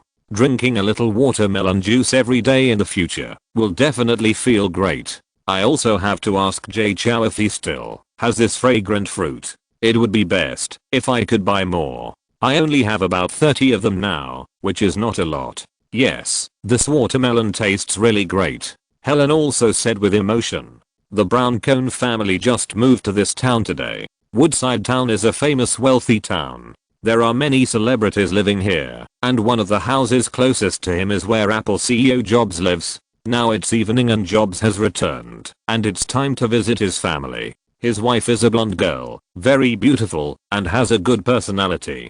He is most proud of marrying her. There are also 2 girls around him. Of course, this is not the fruit of their love, but the children of his ex-girlfriend. But this does not prevent them from being a loving family. Of course, it is a pity that they do not have their own children. But his wife said she is not ready yet. Well, for God's sake, he did not know that his wife is already in her 30s and is not ready and does not want to have children. However, she also explained that she felt that having these 2 daughters was enough. Chapter 336, The Cone Family. But, this is obviously not the point. He was just distracted when the door of Job's house opened. His wife was holding a plate of cookies she baked herself. To be honest, they tasted absolutely good. Because she runs a dessert shop, although she has a manager now, and doesn't go to the shop often, she still has the skills. Hey, hello, we are the Cone family who just moved in. The wife spoke first. It was Helen who opened the door. She had seen today that a new neighbor moved into the house across the street. In the afternoon, the hostess came to say hello and said that she would visit in the evening. When she rang the doorbell just now, the youngest daughter Eve knew that it would be the Cone family. She and their daughter were in the same school. They had known each other in the afternoon, so she knew about this. Only Jobs didn't know about it at home, but it didn't matter. He still calmly led his family to the door and opened the door to welcome the new neighbor. Hello, nice to meet you, Jobs said. Then, according to the procedure, several people introduced their family members. Helen took the cookies from the Cone family and invited them to come in and sit down. The Cone family also agreed happily, and everyone walked in. However, Job's house is not very new and looks a bit old-fashioned. But confident people can infect people wherever they are. When he found that the Cone family was looking at his house, he also smiled and said, this is a house with a bit of history. It has been a long time since I bought it in 1983. I originally wanted to renovate it, but after calculating, I found that it would be better to build a new house. However, there are always annoying people who interfere in my affairs. Now I'm still suing someone for the demolition of the house. Oh, Cone nodded in understanding. In fact, according to his idea, it would be better to buy a new house. But he would not say it out loud. Values are different for everyone, right? Then the Cone family felt something very fragrant and tempting. After a slight sniff, he knew it was the smell of watermelon, but this smell was much more attractive than the watermelons he had eaten before. This smells so good. He swallowed unconsciously. Brown was a person who liked to eat, so he had a slightly fat body. Of course, it was obvious that he was not the only one swallowing his saliva, but the whole family was like this. Job's daughter Irene had already noticed their embarrassing situation. She smiled secretly, but when Helen glared at her, she immediately put away her smile and returned to her ladylike appearance. Jobs walked to the back and chatted with Brown Cone, the male owner of the Cone family. He found out that he ran an international trading company. The business was doing very well. Recently, I felt that the weather in California was really good, so I planned to move my family here. Although Brown was chatting with this legendary figure, he couldn't concentrate a little. From time to time, he was always attracted by the smell. Jobs also noticed this and frowned slightly. He was not a person who was interested in wasting time. If he hadn't seen that he was a neighbor, he would not bother to talk nonsense with him. In terms of family life, he always cherishes spending time with his family. However, neighbors visiting is also one of the family activities, so even if he is a little unhappy, he will deal with it first. However, Brown is a shrewd businessman, not to mention that he is engaged in trade. He also realized his impoliteness and quickly said, "I'm sorry, it's really the smell of watermelon from your house that makes me think about it unconsciously, and I can't concentrate on chatting with you." Jobs listened and was a little surprised. "No need to apologize. I know what you said is true. I was always attracted to it at the beginning, and the taste is really great." After he finished speaking, he saw Helen had taken out a plate of watermelon, but Jobs found that Helen didn't put much. It's really his woman. Sometimes she is so smart that he likes her very much. When the Brown family saw the watermelon, they stared at it like a wolf seeing food. "Try this. This is a fresh watermelon. It tastes great," Helen said to the Cone family. After hearing this, the family members were no longer polite, although they still tried their best to be polite. However, they moved very quickly. Brown and his wife were still trying hard not to make any impolite moves. The two daughters could no longer wait, and the pretentious actions required by their parents instantly broke down. "Wow, it's delicious. Yeah, it tastes great." Hearing the words of the two daughters, Booye took a bite, and the sweet juice instantly touched his taste buds. The delicious feeling quickly penetrated his mind. "Oh my god, this is definitely the most delicious watermelon I have ever eaten. Oh, no, it should be said to be the most delicious fruit." Brown looked shocked, which looked really funny. Jobs tried his best not to burst out laughing, but inside, he couldn't stop laughing. "This person is so funny. I feel like he is a moving joke." Brown's wife quickly asked, "This tastes great, Mrs. Jobs. Where did you buy this watermelon? I want to buy some too." But she was still thinking in her mind, if I use it as an ingredient, add it to desserts, or directly use it as a main ingredient to make desserts. Oh my god, with this delicious feeling, it will definitely attract more people to buy it. Helen smiled slightly and said to Brown's wife, "I'm sorry, I'm really sorry. I don't know where to buy this watermelon. Ours was given to Steve by his friend today. When we came back in the evening, we cut it open and our whole family was attracted by the taste." "Ah, that's a pity. Such a good watermelon must be delicious if it can be made into desserts." Brown's wife said a little disappointedly. "Yes, I wanted to buy some to try, but I didn't expect that I couldn't buy it. What a pity." Brown also said a little disappointedly, "No, there is hope that this watermelon can be bought, but it is not available on the market. Its owner is now preparing to auction it off." Jobs said. "Auction? Watermelon auction?" Chapter 337 The current situation of cigarettes in the United States. Zhou has received a lot of text messages and phone calls these 2 days, all for his magical watermelon. Friends all said that the taste is really great. There are also some people who have just met for a short time, and they are also happy to receive his gifts. They casually asked if they could bring 2 more friends, because the watermelon was shared by friends at that time, and they also wanted to take some back. Zhou certainly couldn't agree immediately, and it also depends on who the person is. In any case, we have to let them know that we give you an extra quota, which is to give you face, not that we don't have many people coming, so we agree to let you bring friends. This is very critical. Zhou just said so. He was still pretending, as if he was checking something. After a while, he nodded to indicate his agreement. People are still happy about this, and it really gives face. As for what the facts are, they don't care. It's a mutually beneficial thing. Why bother to delve so much? He had already waited for what he wanted, so it really didn't matter what it was. Otherwise, Zhou was just a little too young. The most important of them were a few people who received the incense he sent out. These people wanted more than just watermelon. Some of them even called to ask what it was. Because it smelled very comfortable, they had never tried it, so they called to ask Zhou. Zhou also told these people that it was made according to an ancient recipe, and the effect was very good. "I saw that you were a good friend, so I gave you some." The person on the other side said vaguely that he didn't have any more incense in his hand, and this could be bought with money. He couldn't let his friends suffer a loss. Zhou just laughed and said that the things were endless to make, and some medicinal materials were not easy to collect. This also made it a little difficult to make things.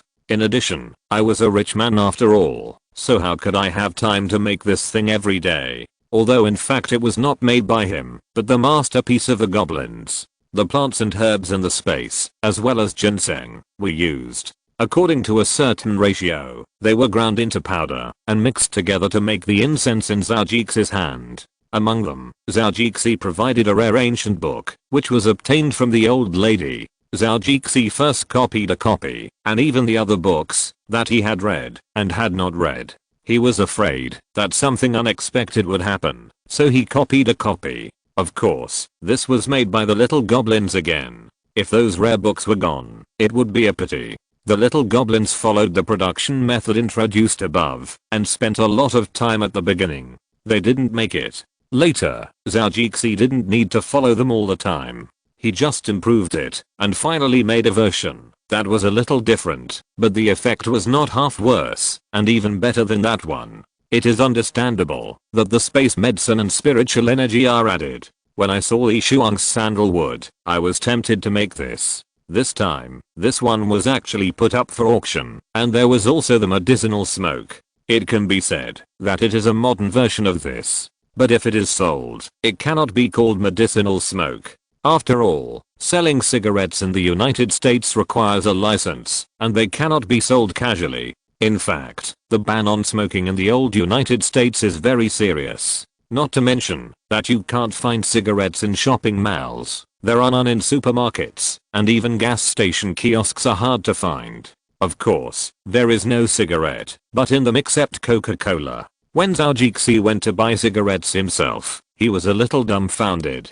This is still the United States, which claims that you can buy everything with money? He couldn't help but wonder if Americans have quit smoking. Passing through Los Angeles, San Francisco and other places along the way, I took a look at it by the way. Nima really didn't have many people smoking, and public places were not equipped with ash beans and ashtrays. Is this because no one smokes and doesn't sell cigarettes, or is it because the country has regulations that people don't smoke? Zhou asked Atwood at the time and found out the secret. For the health of the American people, the government has always advocated a healthy lifestyle. The death toll of lung cancer caused by smoking is the main weapon of the US government to impress smokers. Do you want to smoke or be healthy? As a result, the people choose health. People would rather give money to sports coaches than to tobacco companies. As a result, in the shrinking market environment, tobacco manufacturers had to move overseas. If they couldn't enter Europe, they landed in China, where the market was huge. The United States is a country that is good at shifting crises. If it wants a piece of pure land, it will definitely do it. The wealth brought by economic development makes it cherish life very much. However, it will never give up profits. It just changes places to earn them. On the contrary, when Zhou was in China, he occasionally went to the supermarket and saw cigarette counters with Marlboro and Camel brands on display. Anyone who wanted to buy it had no problem, and they didn't care how old you were. Look at other people's cigarettes. They have all immigrated to China. In public places, puffing and smoking, as if no one is around, is a common scene in China. This is not only harmful to the health of others, but also a very uncivilized bad habit. But who cares? In Zhou's previous life, he just paid attention to the children around him and tried not to smoke. But in the United States, smoking is not allowed in public places. Therefore, in stores, supermarkets, public toilets, libraries, airports, hotels, restaurants, etc., you can neither see anyone smoking nor smell any smoke. After Zhou came to the United States, when he went to the town to buy things, or went to San Francisco, he saw many public places with eye-catching no smoking signs. Some buildings not only prohibited smoking inside the building, but also stipulated that, even if you smoke outdoors, you must be 10 meters away from the building. However, do Americans have no smokers? How is that possible? Of course there are people who smoke. He asked Atwood at the time, if these people want to smoke, where do they smoke? Atwood smiled slightly and said to Zhou, if they want to smoke, they have to do it on private property, in their own homes, or in their own cars. But they can smoke outside, of course. You have to be careful. He didn't pay attention at the time and was caught. After some education, I learned that outside the door of the hotel and outside the store, you will usually see a black half-person high iron barrel for you to put cigarette butts. There is a burning cigarette painted on it. This sign means that you are allowed to smoke here. On the lawn of the campus, you will also see a black iron barrel with a burning cigarette painted on it, and there are some wooden benches next to it. You can sit here to satisfy your smoking craving. In the park, although there is no smoking sign, Americans generally avoid children or tourists and stand in places with few people to smoke. But to be honest, in the places Zhou has been to in the United States, it is really rare to see cigarette butts on the ground. Think about the Hollywood movies we watched before. Those who smoked marijuana secretly smoked at home, in the toilet, or in the car. In fact, the principle of cigarettes is similar to this. Due to the heavy economic penalties, or perhaps because of the cultural education level of the whole people, Americans consciously or unconsciously abide by various laws and regulations. Under normal circumstances, no one is willing or necessary to take this risk, and it gradually becomes a conscious action. To use a Chinese saying, the leader is the same as not being there. In the United States, it is the same when there are police, and when there are no police. American police are not like Chinese police. They drive cars, carry guns, patrol everywhere, and appear and disappear. Who knows when they will suddenly appear? Maybe when you are committing a crime. You can often see the police issuing tickets on the roadside. American police do not distinguish between traffic police and judicial police, so they are in charge of everything. This functional part is almost comparable to the mighty city of our celestial empire. Thinking of this, Zhou remembered that when he went to rent a car, the salesperson specifically explained that he could not smoke inside. I didn't know why at the time, but I figured it out later. You can smoke in your own car, but you can't smoke in a rented car. Because car rental companies face many customers. If you leave a choking smell of cigarettes in the car, how can you rent it out again? If you are found to have cigarettes when returning the car, it will cause trouble again, a fine.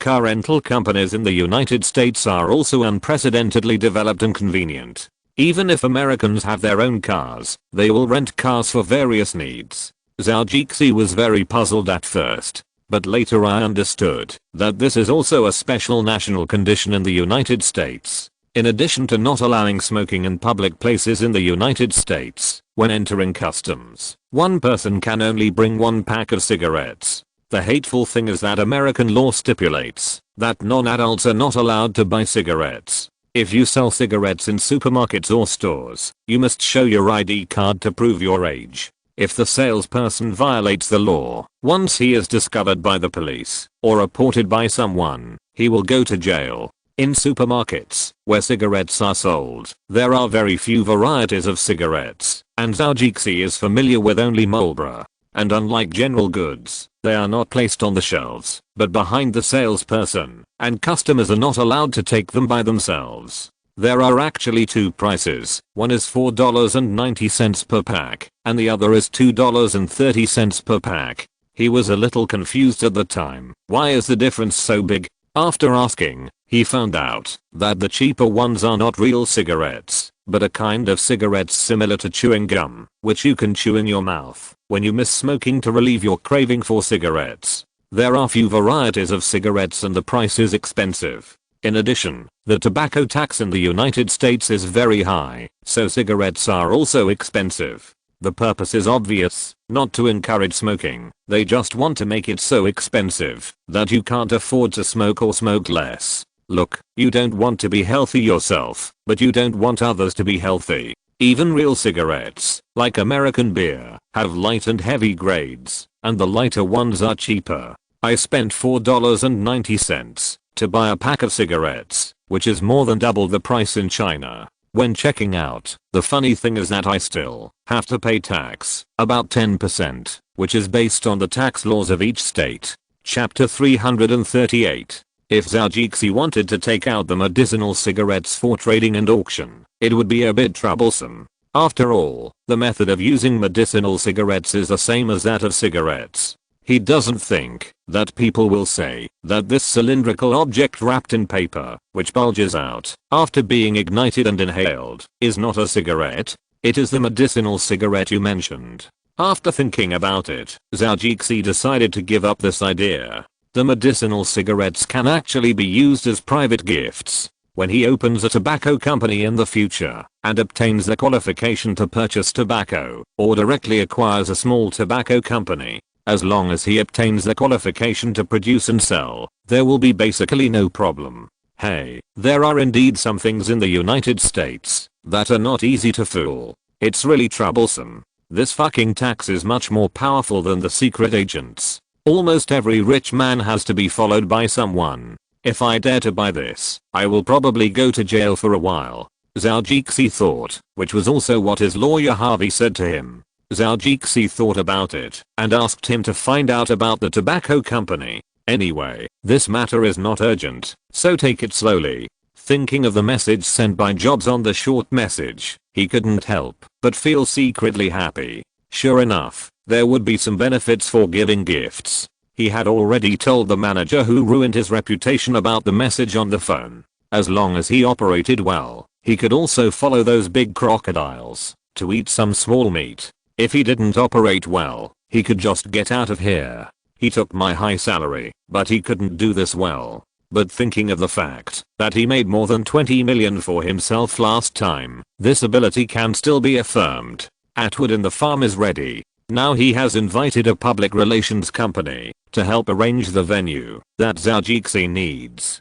After thinking about it, Zhou Jixi decided to call him and talk to him. He should prepare more seats, preferably movable seats, in case there are too many people and there is no place to sit, or if there are too few people, it would be a slap in the face.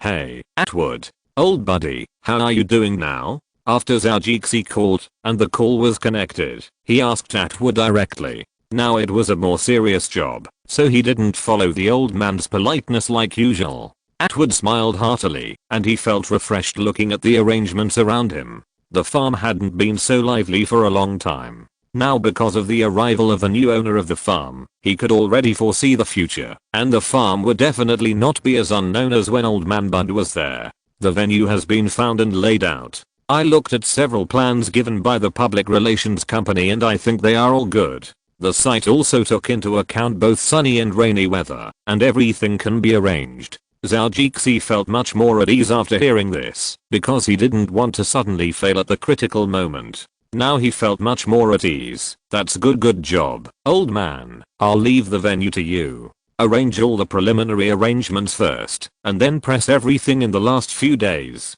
Don't worry, boss, they have taken all these into consideration, so we don't need to worry at all. They are a company with so many successful experiences, and of course the most important thing is that the error rate is definitely the lowest among all companies. Atwood said confidently. Well, that's it. I won't bother you anymore. Okay, boss. Although the auction was still some time away, he was anxious and decided to get all the things he needed in advance ready so that he wouldn't be too busy and encounter any unexpected things at that time. Zhou Jixi was surprised to receive a call from Dale, the one who helped him recruit people and buy the company when he acquired the game company earlier. He called me like this. Should I thank him for the watermelons he sent all afternoon? Dale called with the intention of giving it a try this time. He had already brought all the people he wanted according to the number of people on the invitation letter. But when he was playing in the bar, he boasted to a friend who had eaten watermelon that he had a good relationship with the owner of the watermelon on the invitation letter. Who knew that later, Dale agreed to bring him in. But the quota was full, and he couldn't kick out his friend and take this friend with him. They were both friends, and to him, they were both valuable friends. So he felt a bit like riding a tiger, and it was difficult to get off. If he refused, he would be slapping himself in the face. The next thing he thought of was the simplest thing. If the two of them couldn't handle it, he could just ask Zhou Jixi to handle it. He was the initiator of this auction. Wouldn't it be good to let him think of a solution? But the most worrying thing was that he had arranged the number of people, and if he wanted to add more people, it would be a bit difficult to handle. Hey, Jessel. Da, my friend, how are you doing recently? It seems like I haven't seen you for a while, Zhou Jixi said to him enthusiastically. Haha, not bad. After Da and Jay Chou exchanged a few words, they talked about the watermelon. Jess, you can't imagine the shock I felt when I ate the watermelon. It was so delicious. My friends also tried it on the spot, and they all thought it was very delicious. It's just that now, as long as you like it. Jay Chou replied politely, and then said, oh, my friend, did you encounter something? Why are you talking a little strange? Then Da told Jay Chou about the matter. He didn't expect it to be such a simple matter. He also followed the steps he used to treat others, and waited for a while, as if to check the information. After a while, he agreed to Da's request. Da on the other side was of course very grateful to Jay Chou. He smiled and said several times that when you come to Los Angeles, you can go to him to play. He has been there recently, especially in Hollywood. He has a lot of connections and friends there. This person is Scott Bryan, the agent of the current Canadian pop star Justin Bieber. This guy now has a big money tree in his hand, having discovered Bieber, a young man who defied fate. At such a young age, he is a singer who has made super high profits. Discovering Bieber is definitely one of the best things that happened to Bryan in his life. Although there is still a long way to go before the end of his life, it doesn't matter. This is the thing he is most proud of. If you're listening to this novel on a channel other than Fanfic World, it means they downloaded and uploaded it without effort. We cordially invite you to visit our channel, Mundo Fanfic Novelos. There you'll find the original version of this story and you can explore many other novels of various genres. We're waiting for you to immerse yourself in a world of incredible novels. Chapter 339 Kyo. It was another bright morning. Kyo's wife and daughter had already come. Now they were staying at Zhou Jixi's house. Kyo's little daughter was about the same age as Xianshan, so they could still play together. However, the two little girls were like little boys when they were together, and they were also very noisy. Kyo had decided to work for Zhou Jixi, and his wife also agreed with this. In the past few years, she also knew what her husband did outside. Mercenary work was actually not as good as gangster work. The intensity of the battles between the two gangs could not be compared at all. One used heavy automatic weapons such as rockets and Gatling guns. Gangsters were actually good at using K, and they dared to use it in the city. They really thought that the police and Facebook were just eating dry food. However, there were also many small weapons, and from time to time there were also streamers, which gave more opportunities for assassination, and it was not a safe job. Now that she heard that her husband was going to work for this rich man, she was also worried, and now she was completely relieved.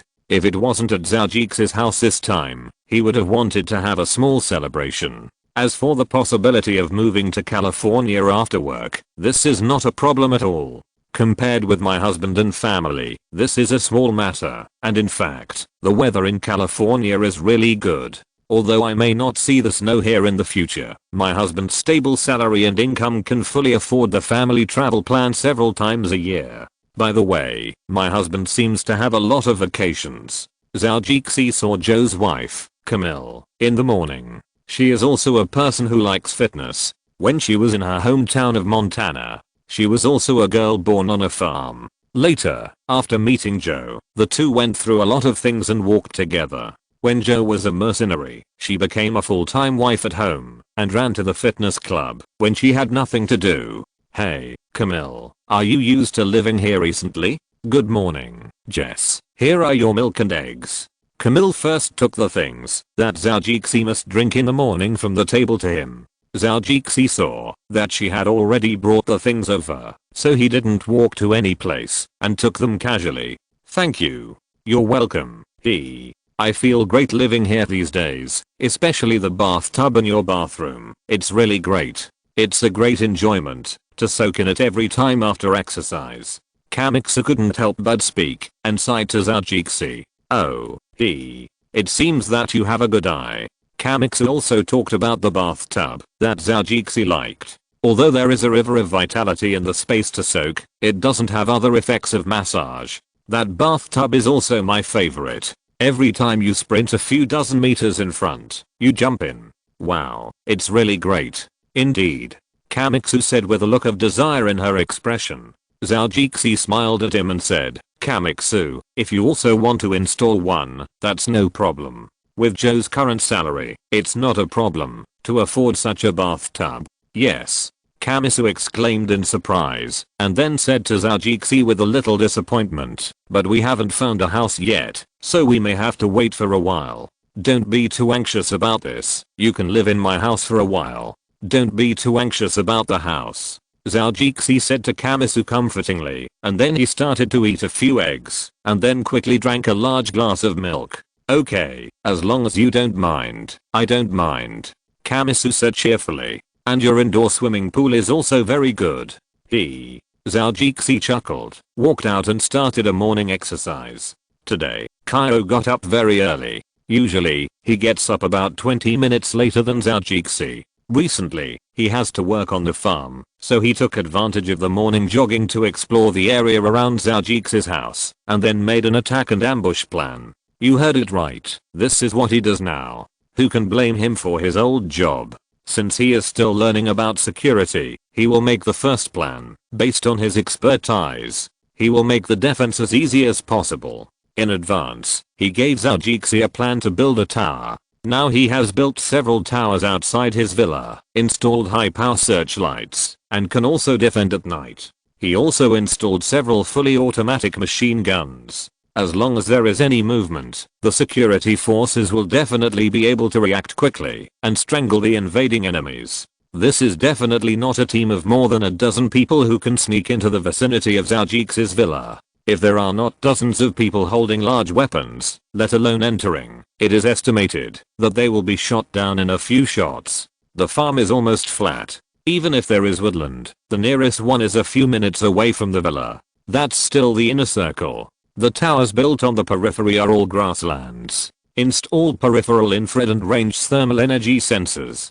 Unless this guy's covered in mud and his body temperature is maintained within a few degrees, don't think he can avoid being sensed. But if something like mud reaches the periphery of the villa, it is too obvious. Zhao felt a little sweaty when he saw it. We live in the United States, right? We are not in a war-torn zone, where we are in danger of losing our lives at any time. This is almost like a military base. How can this be my leisurely farm? At that time, he said to Kyle in a somewhat hesitant tone, hey, should we have a discussion meeting? After all, the other security consultants are about to arrive. You may have different habits from last time, but since you are working together, you should still discuss things. What do you think? Zhao wanted to get over it first. After all, it was Kyle's first plan, and he couldn't undermine his self-confidence. It would be much easier to discuss it after everyone arrived. If several people thought that this plan was good, Zhao would not refuse it. Zhao now felt that calling them bodyguards was a bit outdated. It was better to call them security consultants, which could better show their status. So they were not called bodyguards anymore, although they were not of the same type. But there were still many overlapping functions. Kyle didn't mind the name. Although they were called security consultants, the work they did was still the work of bodyguards. It was just that security consultant sounded better. He also felt that he was a bit anxious at the time. The boss actually designated a captain of 4 people, and there was an instructor yang above them to teach them. The next ones are hiring some bodyguards, and these people will be assigned to their team members. In addition, the boss sometimes recruits some people himself, which is not counted as their team members. After listening to Zhao words, Kyle also felt that it made sense. They will all be colleagues in the future. If there is something, they should discuss it together, so as not to let those people think that they want to suppress them because they came first. On the grass outside the villa, Zhao saw Kyle coming back from running after exercising. He was carrying a small bag and a computer on his back, which was used to collect data from the farm. Zhao greeted him from a distance and said, "Hey, Zhou, man, I think it's a blessing to have such a responsible employee like you." Zhou touched his big bald head, which looked like there were some water drops on it. His body was even stronger than that of Dwayne Johnson in Hollywood. At this time, a lot of sweat and dew had already flowed down, and the clothes he wore were also sticking to his flesh, showing his strong muscles to the fullest. "Good morning, boss. I just did what I should do. Now that I have started to receive my salary, I have to start working. According to what we said when we were mercenaries, we have to do things when we are paid. Otherwise, without credibility, you will not see the warm Sunday." Zhou also clapped his hands with Zhao and said to him. Zhao shrugged his shoulders. "Okay, it sounds great. Camisole has made her special breakfast for you. Go and enjoy the happiness of the two of you." At this point, he also looked at Zhou with an ambiguous look. It was rare that this giant's ears would turn red. Zhao couldn't help but wonder if American men would also be shy, and it was a giant who was shy. Oh my god, this concept is really too strong. Fortunately, I can still see the purple red on this brown skin. But why does it look like a bite mark instead of being shy and red like now? Zhao was a little gossipy and thought for a while, and then he didn't care about anything. After Zhou walked in, Baoz's wife kissed him and was led by her to have breakfast by the lake behind. After living here for a few days and getting familiar with each other, these details are not a big deal. People come here from afar to enjoy their vacation time, but they didn't expect that Kyle has already found a job here. Although this makes people happy, it is not for the long-awaited world of two people. Kamizu still wants to enjoy it. While the children are not up yet, she thinks to have breakfast with Kyle. This is also greeted by Zhao and the old lady. Of course, they also express their understanding and support. Looking at the breakfast they are having over there with a little envy, thinking that now I can only eat with the old lady, I really feel a little envious and jealous. Hey, isn't that a duck secretly eating the meat strips fed by Kyle at the foot? Why did this guy run over to eat and drink? Zhao took a closer look and saw a platypus staying at the foot of Kyle's right hand. Kyle cut a small piece of meat from time to time and handed it to it. Chapter 340. I sent it by mistake. I have changed it back. Oh, Mom, what time is it now? Why aren't you sleeping yet? And you chose this time to call me. Didn't you always say that you can sleep better if you go to bed early? If you go to bed late, you will feel uncomfortable the next day. Zhao complained a little on the phone, but he was really concerned. It's okay. Since you have made progress, I don't know what's wrong with my body, but it's getting better day by day. Now it's okay, even if I go to bed a little late. I'm still energetic the next day. At most, I'll take a nap in the afternoon and I'll recover. And your complexion is so good, there's not even a dark circle under your eyes. Don't worry about me, Zhao's mother said happily on the phone. Zhao couldn't help but laugh a little dryly. Mom, you still care about dark circles under your eyes. What's the rhythm? He was really a little speechless now. He remembered that in his previous life, his mother just liked to play cards, and he didn't see her care so much about her face and dark circles. The elder sisters wanted to buy her cosmetics, facial masks, etc., and often said that she was too old to put on makeup. But now she cares about this. What's the rhythm? What rhythm? Of course it's the rhythm of beauty. I have served your Zhao family for decades. I finally raised you all. I'm old now. Now you are successful and can take care of your sisters' lives. In addition, there is nothing missing at home. Your father and I are in good health. I can't love beauty when I'm free. I need to recover. Zhao thought so. It seems that his mother only has to wait for him to give birth to a son in this life. There is really nothing else to do. She also goes to take care of her elder sisters when she is free, but she doesn't go often. In addition to the fact that their husbands and in-laws are good, it is also not good to lose one for the other. There are so many daughters. If you take care of this one more, then if you don't go to the others enough, they will blame her as a mother in their hearts. So she either asked them to come back and live by themselves, or go over there to see her grandchildren. Fortunately, she didn't force Zhao to give birth to a child for her to take care of. Now, it's normal to go for beauty treatments or care about your appearance. Okay, but why did you suddenly think of this? I haven't heard you say this before. Zhao asked his mother. Oh, It was a while ago when I met a poker friend. She was about the same age as me and a few years older than me. She looked much younger than me. I was quite surprised when I heard it. Later, I had a good chat with this sister. After getting to know her, I learned that she usually went for beauty treatments. Besides, you are a rich man now. I can't embarrass you when I go out in the future. As your mother, I have to fight for your face. Mom, why do you think of this now? Your son has never felt that you have embarrassed me. Zhao Jixi quickly said to Zhao's mother. I'm not talking about you. That elder sister told me that sometimes people still have to care about the opinions of people around them. Improving yourself is always the best way. Not only will you be more confident, but people around you will also be proud of it. Dizzy. Zhao Jixi responded in a low voice. Later, I followed this elder sister to apply for a membership card, and I have been taking care of myself in this beauty salon.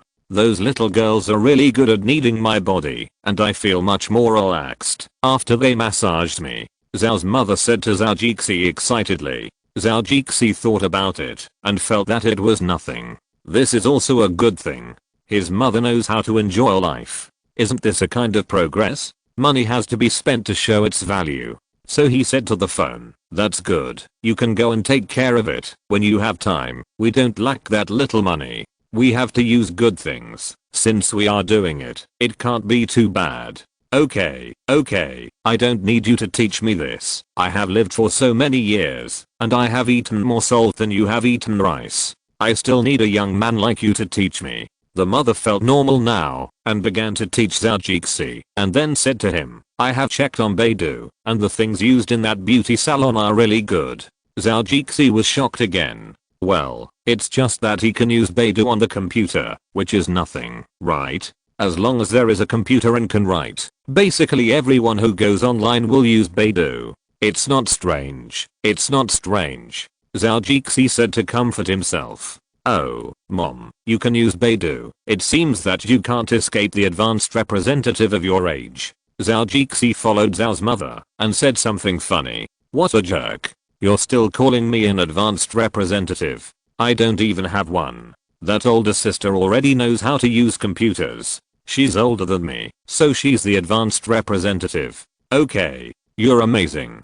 Zhao Jixi was a little interested in this woman whom his mother called elder sister. She was amazing. She transformed her into a beauty lover who could keep up with the trend of the times in such a short time. Then Zhao Jixi chatted with his mother about a lot of things. Then they talked about the meaning of the call in the middle of the night. Mom, what's the matter with you calling me? You have to call me in the middle of the night.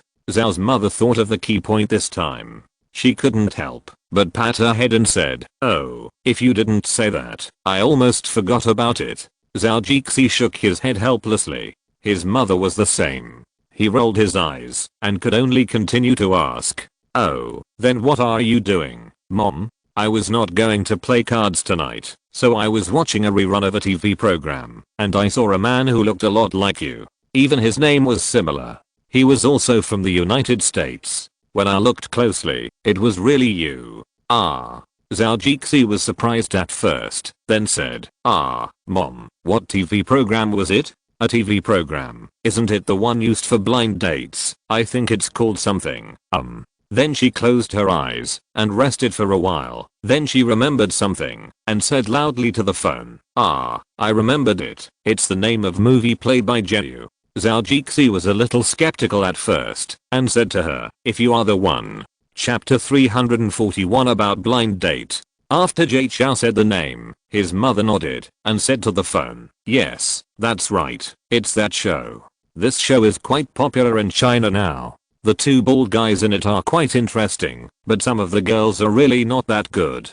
After watching a little bit, my mother was able to talk to Zhou about the things in it, and what she said was almost the same. Two men who sell their eloquence and connotation are teaching thousands of men and women to fall in love. It was a bit ugly at the beginning, plus hype and so on. In the middle, it was considered to have returned to its original color, but it was inevitable to make some news. What about quotations, pornographic photos, wife killing gates and other things? This is no longer an ordinary show, nor an ordinary blind date show. In the later period, almost all comrades can know that this is almost a show for hooking up. A man goes up to take a few looks, chats with a woman, and leaves when he feels it is suitable. If they can talk well, they don't mind rolling in the sheets. Compared to the dating shows in China that are still secretive, Zhou prefers a dating show that was later launched in the United States. They are openly dating for sex, providing a good environment and a soft bed, and everyone goes up to have sex together after the show. Jess, tell me, is that guy your friend? Mom asked Zhou. Zhou was puzzled for a moment and thought of what his mother was talking about. Well, he is a good brother of mine, and he is pretty good at playing. Oh, that guy is not bad. He looks tall and strong, and he looks quite simple. But the little bald guy in it said that he must have a story in the past, and it was the kind of unforgettable thing. Later, he also experienced a lot of things. This time, he is probably really looking for a wife, and he also told those girls to cherish themselves and not miss it. Mom said to Zhou. Zhou was a little puzzled. Why did she tell him this? Mom, what do you want to tell me? He asked carefully, afraid that he would get into trouble and bring up the issue of him taking a girl back. He didn't even know that he was going to take that girl, and the matter was almost about getting married. Oh, nothing. Mom replied simply, but paused and asked again. I want to ask if you know any stories about this young man. I'm a little curious about what the little bald guy said. How many stories this young man can have. Zhou was immediately speechless. Sure enough, the gossipy heart was passed down from his mother. Mom, this is someone else's private matter. I can't say much. Yeah, that's right. After all, it's someone else's private matter and it's not good to tell outsiders. Mom nodded in agreement. Yeah. Zhou also responded, but according to his understanding, his mother is not so easy to fool. Sure enough, hey, I thought of you when you were little, and I raised you up with all my heart, provided you with food and education. I didn't expect that I would become an outsider in your eyes. I can't even tell my mother when I have something to say. I feel very uncomfortable. If he could say that his mother was also a traitor, Zhou would definitely want to say it loudly. However, it was obviously impossible. Hey, Mom, don't worry, I didn't mean that. Oh, my mom, please listen to your son. I didn't mean that. He hurriedly said loudly to the phone. Hey, forget it, it's my fault. I won't talk about him. I can't make things difficult for you. No, how can this be, Nosy? Since you want to listen, I must talk to you for a few words. Although there was no one in front of Zhou, he subconsciously waved his hand and said. Then Zhou picked out the paragraphs and told his mother about meeting He Jiang. When talking about some things, my mother also asked about the details. After talking for more than 10 minutes, these two things were explained clearly, and my mother's gossip was satisfied. At the end, she said with emotion, hey, I didn't expect that this child was hurt by love. His girlfriend took his money and ran away. This is also pitiful. He is a miserable child. Zhou was absolutely very angry. It was indeed his mother. Some things turned out to be unconscious, and he learned her appearance and habits. It's okay, that was all in the past, and it's long gone. Yeah. Mom, when are you going to live on the farm? The environment here is good. You will definitely like it if you come over, Zhou said to his mother. In fact, he also wanted his family to come and see him, a landlord in the United States. It may not be any bad intentions, but just wanting his family to see their children, the younger brother of the sisters, and Zhou is now promising. I don't want to go now. If I want to go to the United States, I have to take a flight for more than 10 hours. It will take 28 to 30 hours to go back and forth, which is almost a day and a half. I haven't been there yet, and I'm a little scared, Mom said to Zhou. But then she said, besides, I'm doing well in China now. I can play cards and mahjong with my acquaintances, or go shopping with a few old sisters, and do maintenance in the beauty salon. This was a good life that only rich wives could have in the past. I didn't expect that I can live this life now. Besides, I haven't been here for long. When I feel it's about time, I will go to your side in the United States. Anyway, there is basically no one I know when I get there. Your father and I both think so. I was thinking about your sister's child being over 100 days old, but now you don't have to think about it. You have to be independent anyway. Your father and I agree. Just live well during this period. Men have to be independent. Mom said to him very straightforwardly. Oh my god, what's wrong with my mom? She's so talkative. In my previous life, I didn't have this awareness. I wished I was under her nose all day long. Now she has changed her nature. Zhou was a little confused. He was really confused about his mother's change. Okay, since you have decided, I will listen to you. Well, this is my good son. You should live well by yourself, and don't forget things. Mom has returned to her nagging nature, and she is not as free and easy as before. Update quickly. Pure text chapter 342, unrevised, will be revised later. It was another bright morning. Kyo's wife and daughter had already come. Now they were staying at Zhou house. Kyo's little daughter was about the same age as Xianshan, so they could still play together. However, the two little girls were like little boys when they were together, and they were also very noisy.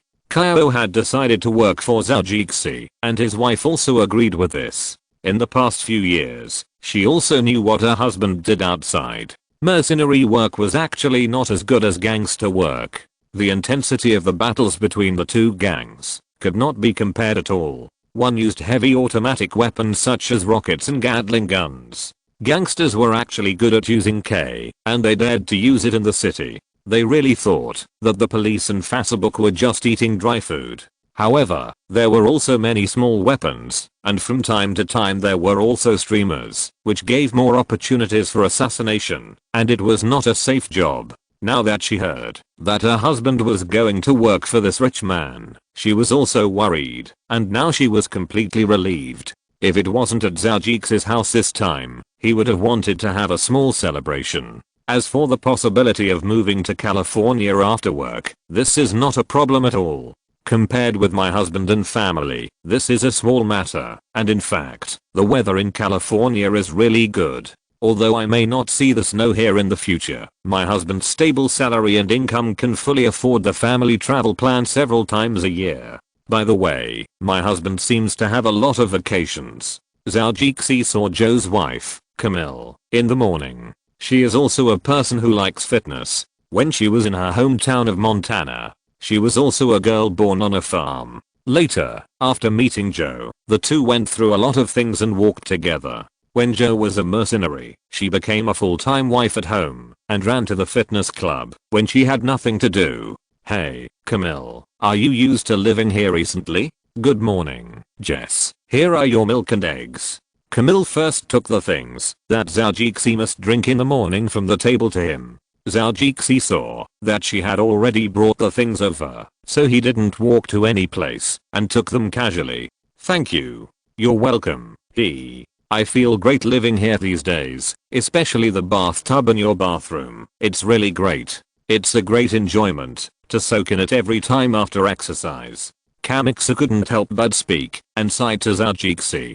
Oh, it seems that you have a good eye. Kamiksu also talked about the bathtub that Zhou liked. Although there is a river of vitality in the space to soak, it doesn't have other effects of massage. That bathtub is also my favorite. Every time you sprint a few dozen meters in front, you jump in. Wow, it's really great. Indeed. Kamiksu said, and her expression also revealed a look of desire. Zhou smiled at him and said, Kamiksu, if you also want to install one, that's no problem. With Zhou's current salary, it's not a problem to afford such a bathtub. Yes. Kamiksu exclaimed in surprise, and then said to Zhou a little disappointedly, but we haven't found a house yet, so we may have to wait for a while. Don't be too anxious about this, you can live in my house for a while. Don't be too anxious about the house. Zhou said to Kamiksu comfortingly, and then he started to eat a few eggs, and then quickly drank a large glass of milk. Okay, as long as you don't mind, I don't mind. Kamiksu said cheerfully. And your indoor swimming pool is also very good. Zhou chuckled, walked out and started a morning exercise.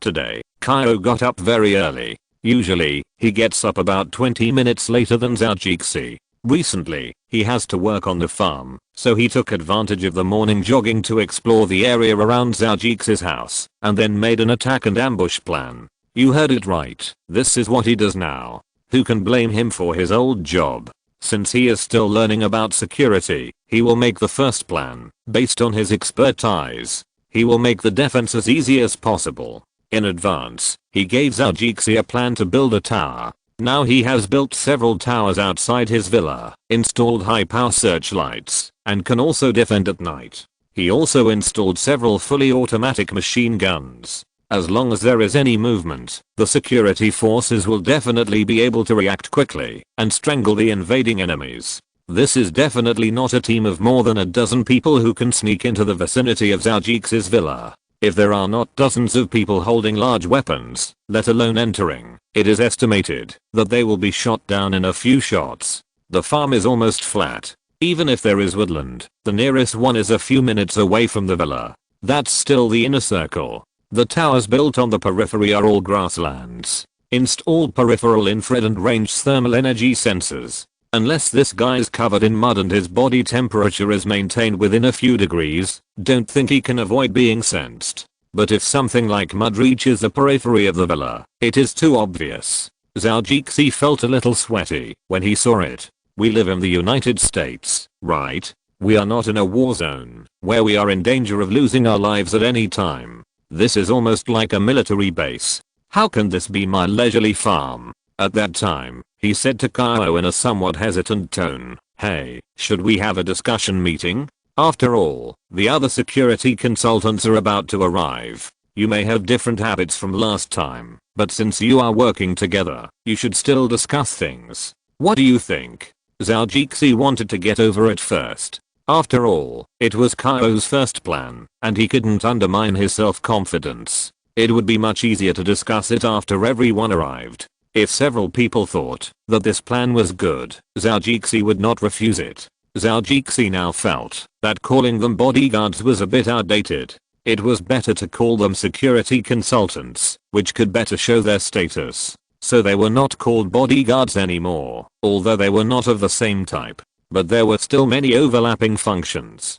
Kyle didn't mind the name. Although they were called security consultants, the work they did was still the work of bodyguards. It was just that security consultant sounded better. He also felt that he was a bit anxious at the time. The boss actually designated a captain of 4 people, and there was an instructor Yang above them to teach them. The next ones are hiring some bodyguards, and these people will be assigned to their team members. In addition, the boss sometimes recruits some people himself, which is not counted as their team members. After listening to Zhou's words, Kyle also felt that it made sense. They will be colleagues in the future, and if there is something, they should discuss it together, so as not to let those people think that they want to suppress them, because they came first. On the grass outside the villa, Zhou saw Kyle coming back from running after exercising. He was carrying a small bag and a computer on his back, which was used to collect data from the farm.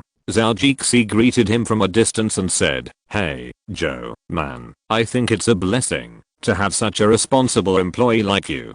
Zhou touched his big bald head, which looked like there were some water drops on it. His body was even stronger than that of Dwayne Johnson in Hollywood. At this time, a lot of sweat and dew had already flowed down, and the clothes he wore were also sticking to his flesh, showing his strong muscles to the fullest. "Good morning, boss. I just did what I should do. Now that I have started to receive my salary, I have to start working. According to what we said when we were mercenaries, we have to do things when we are paid. Otherwise, without credibility, you will not see the warm Sunday." Zhou also clapped his hands with Zhou and said to him. Zhou shrugged his shoulders. "Okay, it sounds great. Camisole has made her special breakfast for you. Go and enjoy the happiness of the two of you." At this point, he also looked at Zhou with an ambiguous look. It was rare that this giant's ears would turn red. Zhou couldn't help but wonder if American men would also be shy, and it was a giant who was shy. Oh my god, this concept is really too strong. Fortunately, I can still see the purple red on this coffee colored skin. But why does it look like a bite mark instead of the shy red like now? Zhao was a little gossipy and thought for a while, and then he didn't care about anything. After Zhou walked in, Baoz's wife kissed him and was led by her to have breakfast by the lake behind. After living here for a few days and getting familiar with each other, these details are nothing. People come here from afar just to enjoy their vacation time. But they didn't expect that Caio has already found a job here. Although this makes people happy, it is for the long-awaited world of two people. Kamizu still wants to enjoy it. While the children are not awake yet, she thinks to have breakfast with Caio. This is also greeted by Zhao and the old lady. Of course, they also expressed their understanding and support. Looking at the breakfast they had over there with a little envy, thinking that now I can only eat with the old lady, I really feel a little envious and jealous. Hey, isn't that a duck secretly eating the meat strips fed by Caio at your feet? Why did this guy run over to eat and drink? Zhao took a closer look and saw a platypus staying at the feet on the right side of Caio. Caio cut a small piece of meat and handed it to it from time to time. Update fast pure text chapter 343, anxious and irritated. Suddenly, time seemed to have no meaning. Zhao lay on the bed, thinking about something. But after thinking for a long time, he couldn't remember what he was thinking about. First, he thought about the child, and then he naturally thought about whether the child was his. What if it wasn't his? Would it be a happy ending? But if it was really his, what should he do? Zhao had heard about it from Sister Yu before. She didn't want to marry a man anymore. She just wanted to live a good life by herself. When she was free, she would go hunting and find a few handsome men to relieve her loneliness. This was also the reason why Zhao couldn't believe that the child was his. God knows how many men she had had relationships with during this period. Even if we don't mention this for now, who will the child be with in the future? Zhao was sure that she would never let go of the child. According to what Sister Yu said this time, it was to let herself, the father, know about it. Maybe it was to tell the child in the future that he was not a child without a father. I have a child? Zhao asked himself again, but he had no idea what to do. Now he didn't even have the luck to call back and ask. This is not like raising a pet. When you feel you don't have time, you throw it to someone else to look after. When you have time and interest, you play with it. This is a child. Teaching by words and deeds is almost a kind of war. Just like American families, they all hope to show their good side in front of their children and hope to show their own beauty to them when they are still young, giving them a perfect childhood and a wonderful life. Zhao was entangled, picked up the phone, thinking whether to call back or just forget it. Pretend that he didn't know about this matter and that Sister Yu was just an accident. Otherwise, if he called, he might be full of hope. But Sister Yu would say that the child is really not his, or that she was just joking. Forget it. If a few people can't decide, then it depends on luck. He made up his mind and took out a flower from the space. He didn't count how many petals it had. Call, don't call, call, don't call. Zhao kept muttering to himself, breaking off the petals. Finally, there were fewer and fewer petals, and he could already foresee the final result. There were actually only 3 petals left in his hand. The result was already known, and there was no point in breaking off more petals. Zhao shook his head and threw the flower down. He picked up his phone and called Sister Yu's phone. There was another familiar ringtone. It was said that, since Feicheng came into being, Chinese people these days seem to like the song G by Girls' Generation. Sister Yu was singing this ringtone in Zhao's ear. I'm so nervous that I can't breathe. Jija jija bibibi jija jija bibibi. Fnai. Oh, I'm too shy. I don't even dare to look at you falling in love with you. I'm too shy. Jija jija bibibi jija jibeb. And, what should I do? What should I do? Nervous heart. Very nervous heart. Pounding well. Among these few sentences, the ones at the end are very consistent with his mood now. The ones at the beginning are all nonsense. Now I'm waiting for Sister Yu to answer the phone. I'll ask the questions clearly later. I can't just go on like this. If it's unclear, who knows what the result will be. Hey, you little heartless guy, you finally got up to call me. I've been waiting for several wrinkles on my face, and it's already 2 or 3 in the morning. Tell me, how are you going to accompany me? Sister Yu's tone was as if she was not angry at all, and it was completely different from when she hung up Zhao Jixi's phone just now. Zhao Jixi couldn't help but feel relieved after hearing this. It seems that she is joking with me. I don't have a child, and she is not pregnant. He didn't think of getting angry at all, but felt that his heart, which had been hanging, suddenly fell down and landed steadily in his arms. I will compensate you in any way you want me to. Zhao Jixi's smile was a little dry, but he was indescribably relaxed. He didn't even dare to ask if there was still a child. Oh, then be the father of my child. What do you think of this? Sister Yu suddenly said. Zhao Jixi's face was calm, and he felt more at ease after saying it. Child, are you really pregnant? That is really my child? No, I lied to you. Sister Yu's voice suddenly became a little low. There are no children anymore, and there will be no children in the future. As she spoke, she suddenly cried a little. He left before our child came out. It's all my fault. As she spoke, she suddenly burst into tears again. Zhao Jixi was completely confused. What was going on? This woman's nerves were not right today. She was crying and laughing mentally, but now she was howling. What's going on, Sister Yu? Sister Yu, what's going on? What's wrong with you? Zhao Jixi began to get a little anxious, and even spoke a little louder.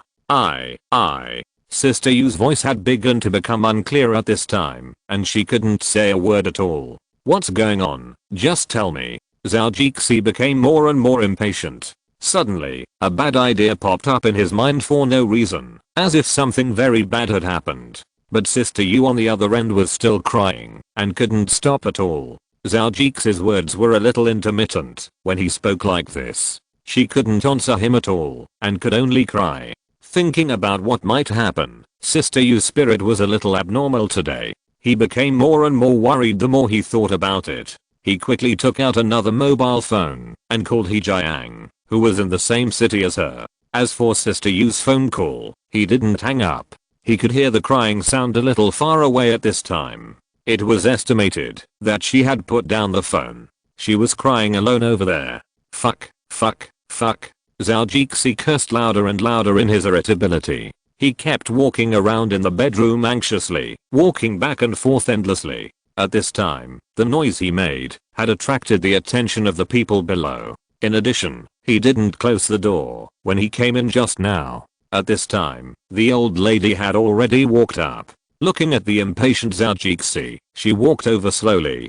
Don't be anxious when encountering things. You can't solve it if you are anxious. Only by calming down can you solve the problem. The old lady's voice was very calm, but it had a strange magic, as if she had experienced the vicissitudes of life and had feelings. This made Zhao Jixi feel even more. Although Zhao Jixi didn't calm down completely, he felt much better in his increasingly panicked heart. But the child was anxiously waiting for He Jiang to answer the phone. After taking a look at the old lady, Zhao Jixi nodded to her. Yes, I know, master. I didn't know this either, and I was so panicked. Please wait for me, I'll call you first, and tell you in detail. It seemed to be early in the morning in Qianchao, and He Jiang should be sleeping at this time. After a while, he finally stopped walking anxiously, and He Jiang had already answered the phone. Hello, who is it? In the middle of the night. If you are advertising or dialing the wrong number, I will break your neck.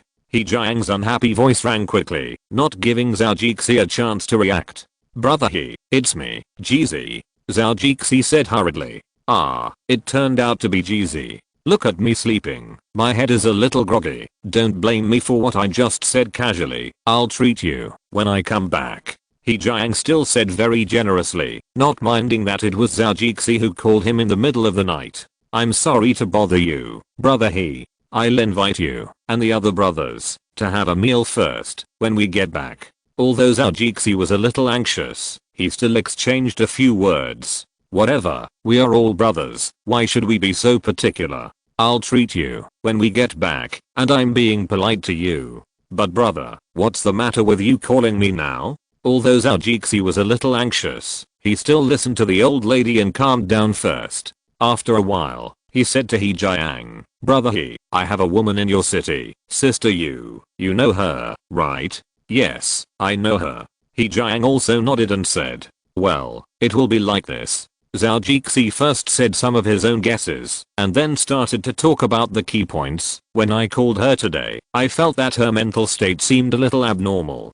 Many times, she spoke a little strangely and her words were inconsistent. At the beginning, she said that she was pregnant and the baby was mine. But later when I called her, she said that the child was gone. It was all her fault and she would never have children in the future. Now she is still crying.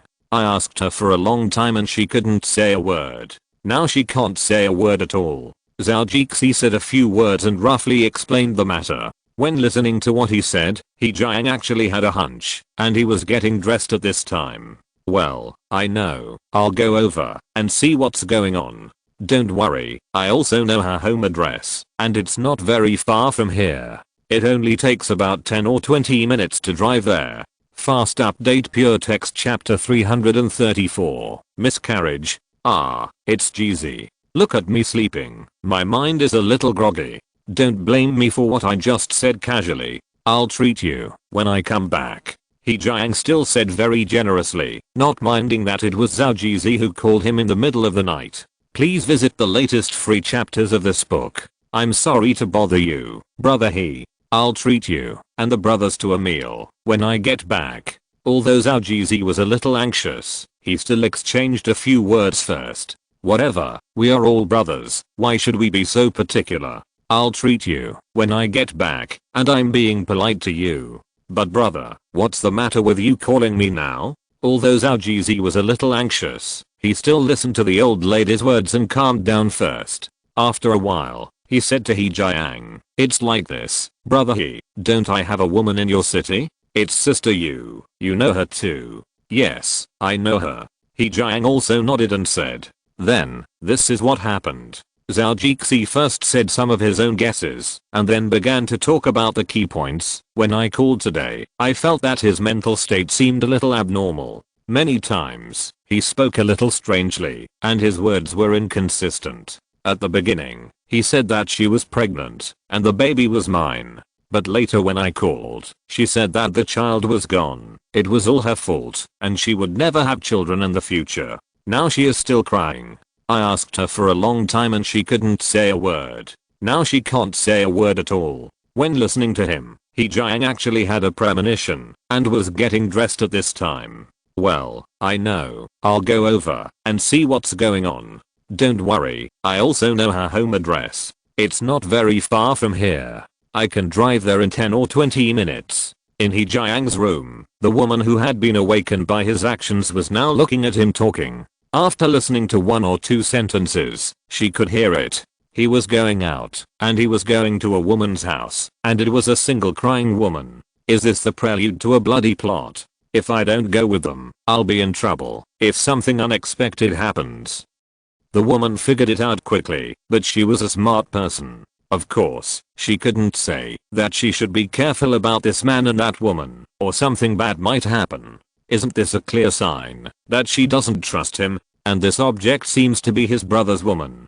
Given his friendship-conscious personality, if she tells him about it, he'll scold her to death. So she didn't say much at this time, and got up, and started to put on her clothes. He Jiang didn't hang up, after talking to Zhao Jixi on the phone. He was afraid that Zhao Jixi would worry, so he kept his phone on and waited. But seeing that his girlfriend, who he had been dating for a while, actually got up and put on her clothes, he was a little shocked. Why are you up to, in the middle of the night? The woman picked up the black lace panties beside the bed and put them on, then picked up the black lace bra next to it and put them on the pair of plump breasts, and even reached in to adjust the position of the pair of plump breasts. Fortunately, the air conditioner was turned on in the room, so it was not cold. Then she picked up her autumn clothes and put them on and said to He Jiang, you are going out, so I will go with you to see if there is anything I can do to help.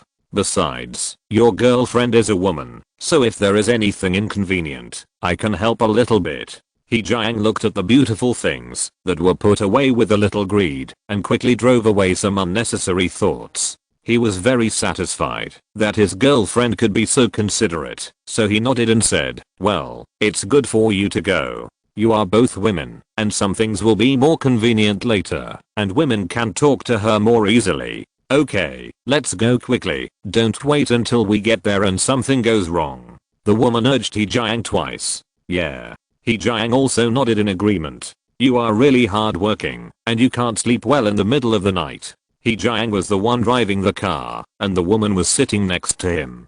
Zhao Jixi still didn't hang up the phone, and was still communicating with him. In the American villa, Zhao Jixi was still walking, and the old lady sat calmly on the chair, waving at Zhao Jixi from time to time, telling him to stop, and not to be too anxious. I'm sorry, master, I really want to go back now. But I have to take a plane for more than 10 hours to get home, and I really don't have that much time. By the time I arrive, it's estimated that the daylily will be cold.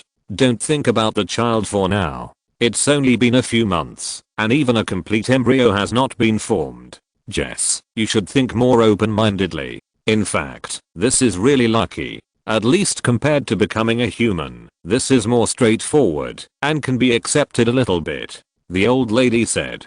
Zhao Jixi took a deep breath, and his body stopped switching back and forth. Well, but master, I don't know what's going on. She didn't explain it clearly at the beginning, but now she is still talking about this matter here. Sister, you didn't seem to be in a good mood after crying. She looked a little shrunken, and now she was lying on the bed. She was still crying, and she said to him on the phone, the doctor said that my blood type is incompatible with the baby's, so it caused a miscarriage. Zhao Jixi wanted to ask what blood type incompatibility can cause miscarriage. Sister, you started talking first, and she seemed to be nagging herself, and she seemed to be talking to Zhao Jixi on the phone. The doctor said that if the expectant mother has ever received a blood transfusion, or if a coagulant factor that is incompatible with the blood type is produced during pregnancy, the fetus will undergo agglutination and hemolysis, which can lead to miscarriage. There are two main types of blood type incompatibility between the expectant mother and the fetus. Rh-type maternal fetal blood type incompatibility, when the mother's blood type is Rh negative and the fetus is Rh positive. Once the fetus's blood enters the mother's body, the mother will produce antibodies due to sensitization to the right hand antigen. These antibodies enter the fetus's blood through the placenta and cause hemolysis. It can cause jaundice, anemia, hepatosplenomegaly and heart failure in the fetus. Bo-type blood type incompatibility. When the expectant mother has type O blood and the fetus has type B or type B blood, the expectant mother's body can produce anti-B or anti-B antibodies, which can cause hemolysis when the blood enters the fetus's body. End of this chapter. Thank you very much for reaching the end. Don't forget to like. Looking for more exclusive content and immediate access? Subscribe to our Patreon. Remember, every like, subscription, or donation encourages us to continue. Thanks to everyone. See you in the next video.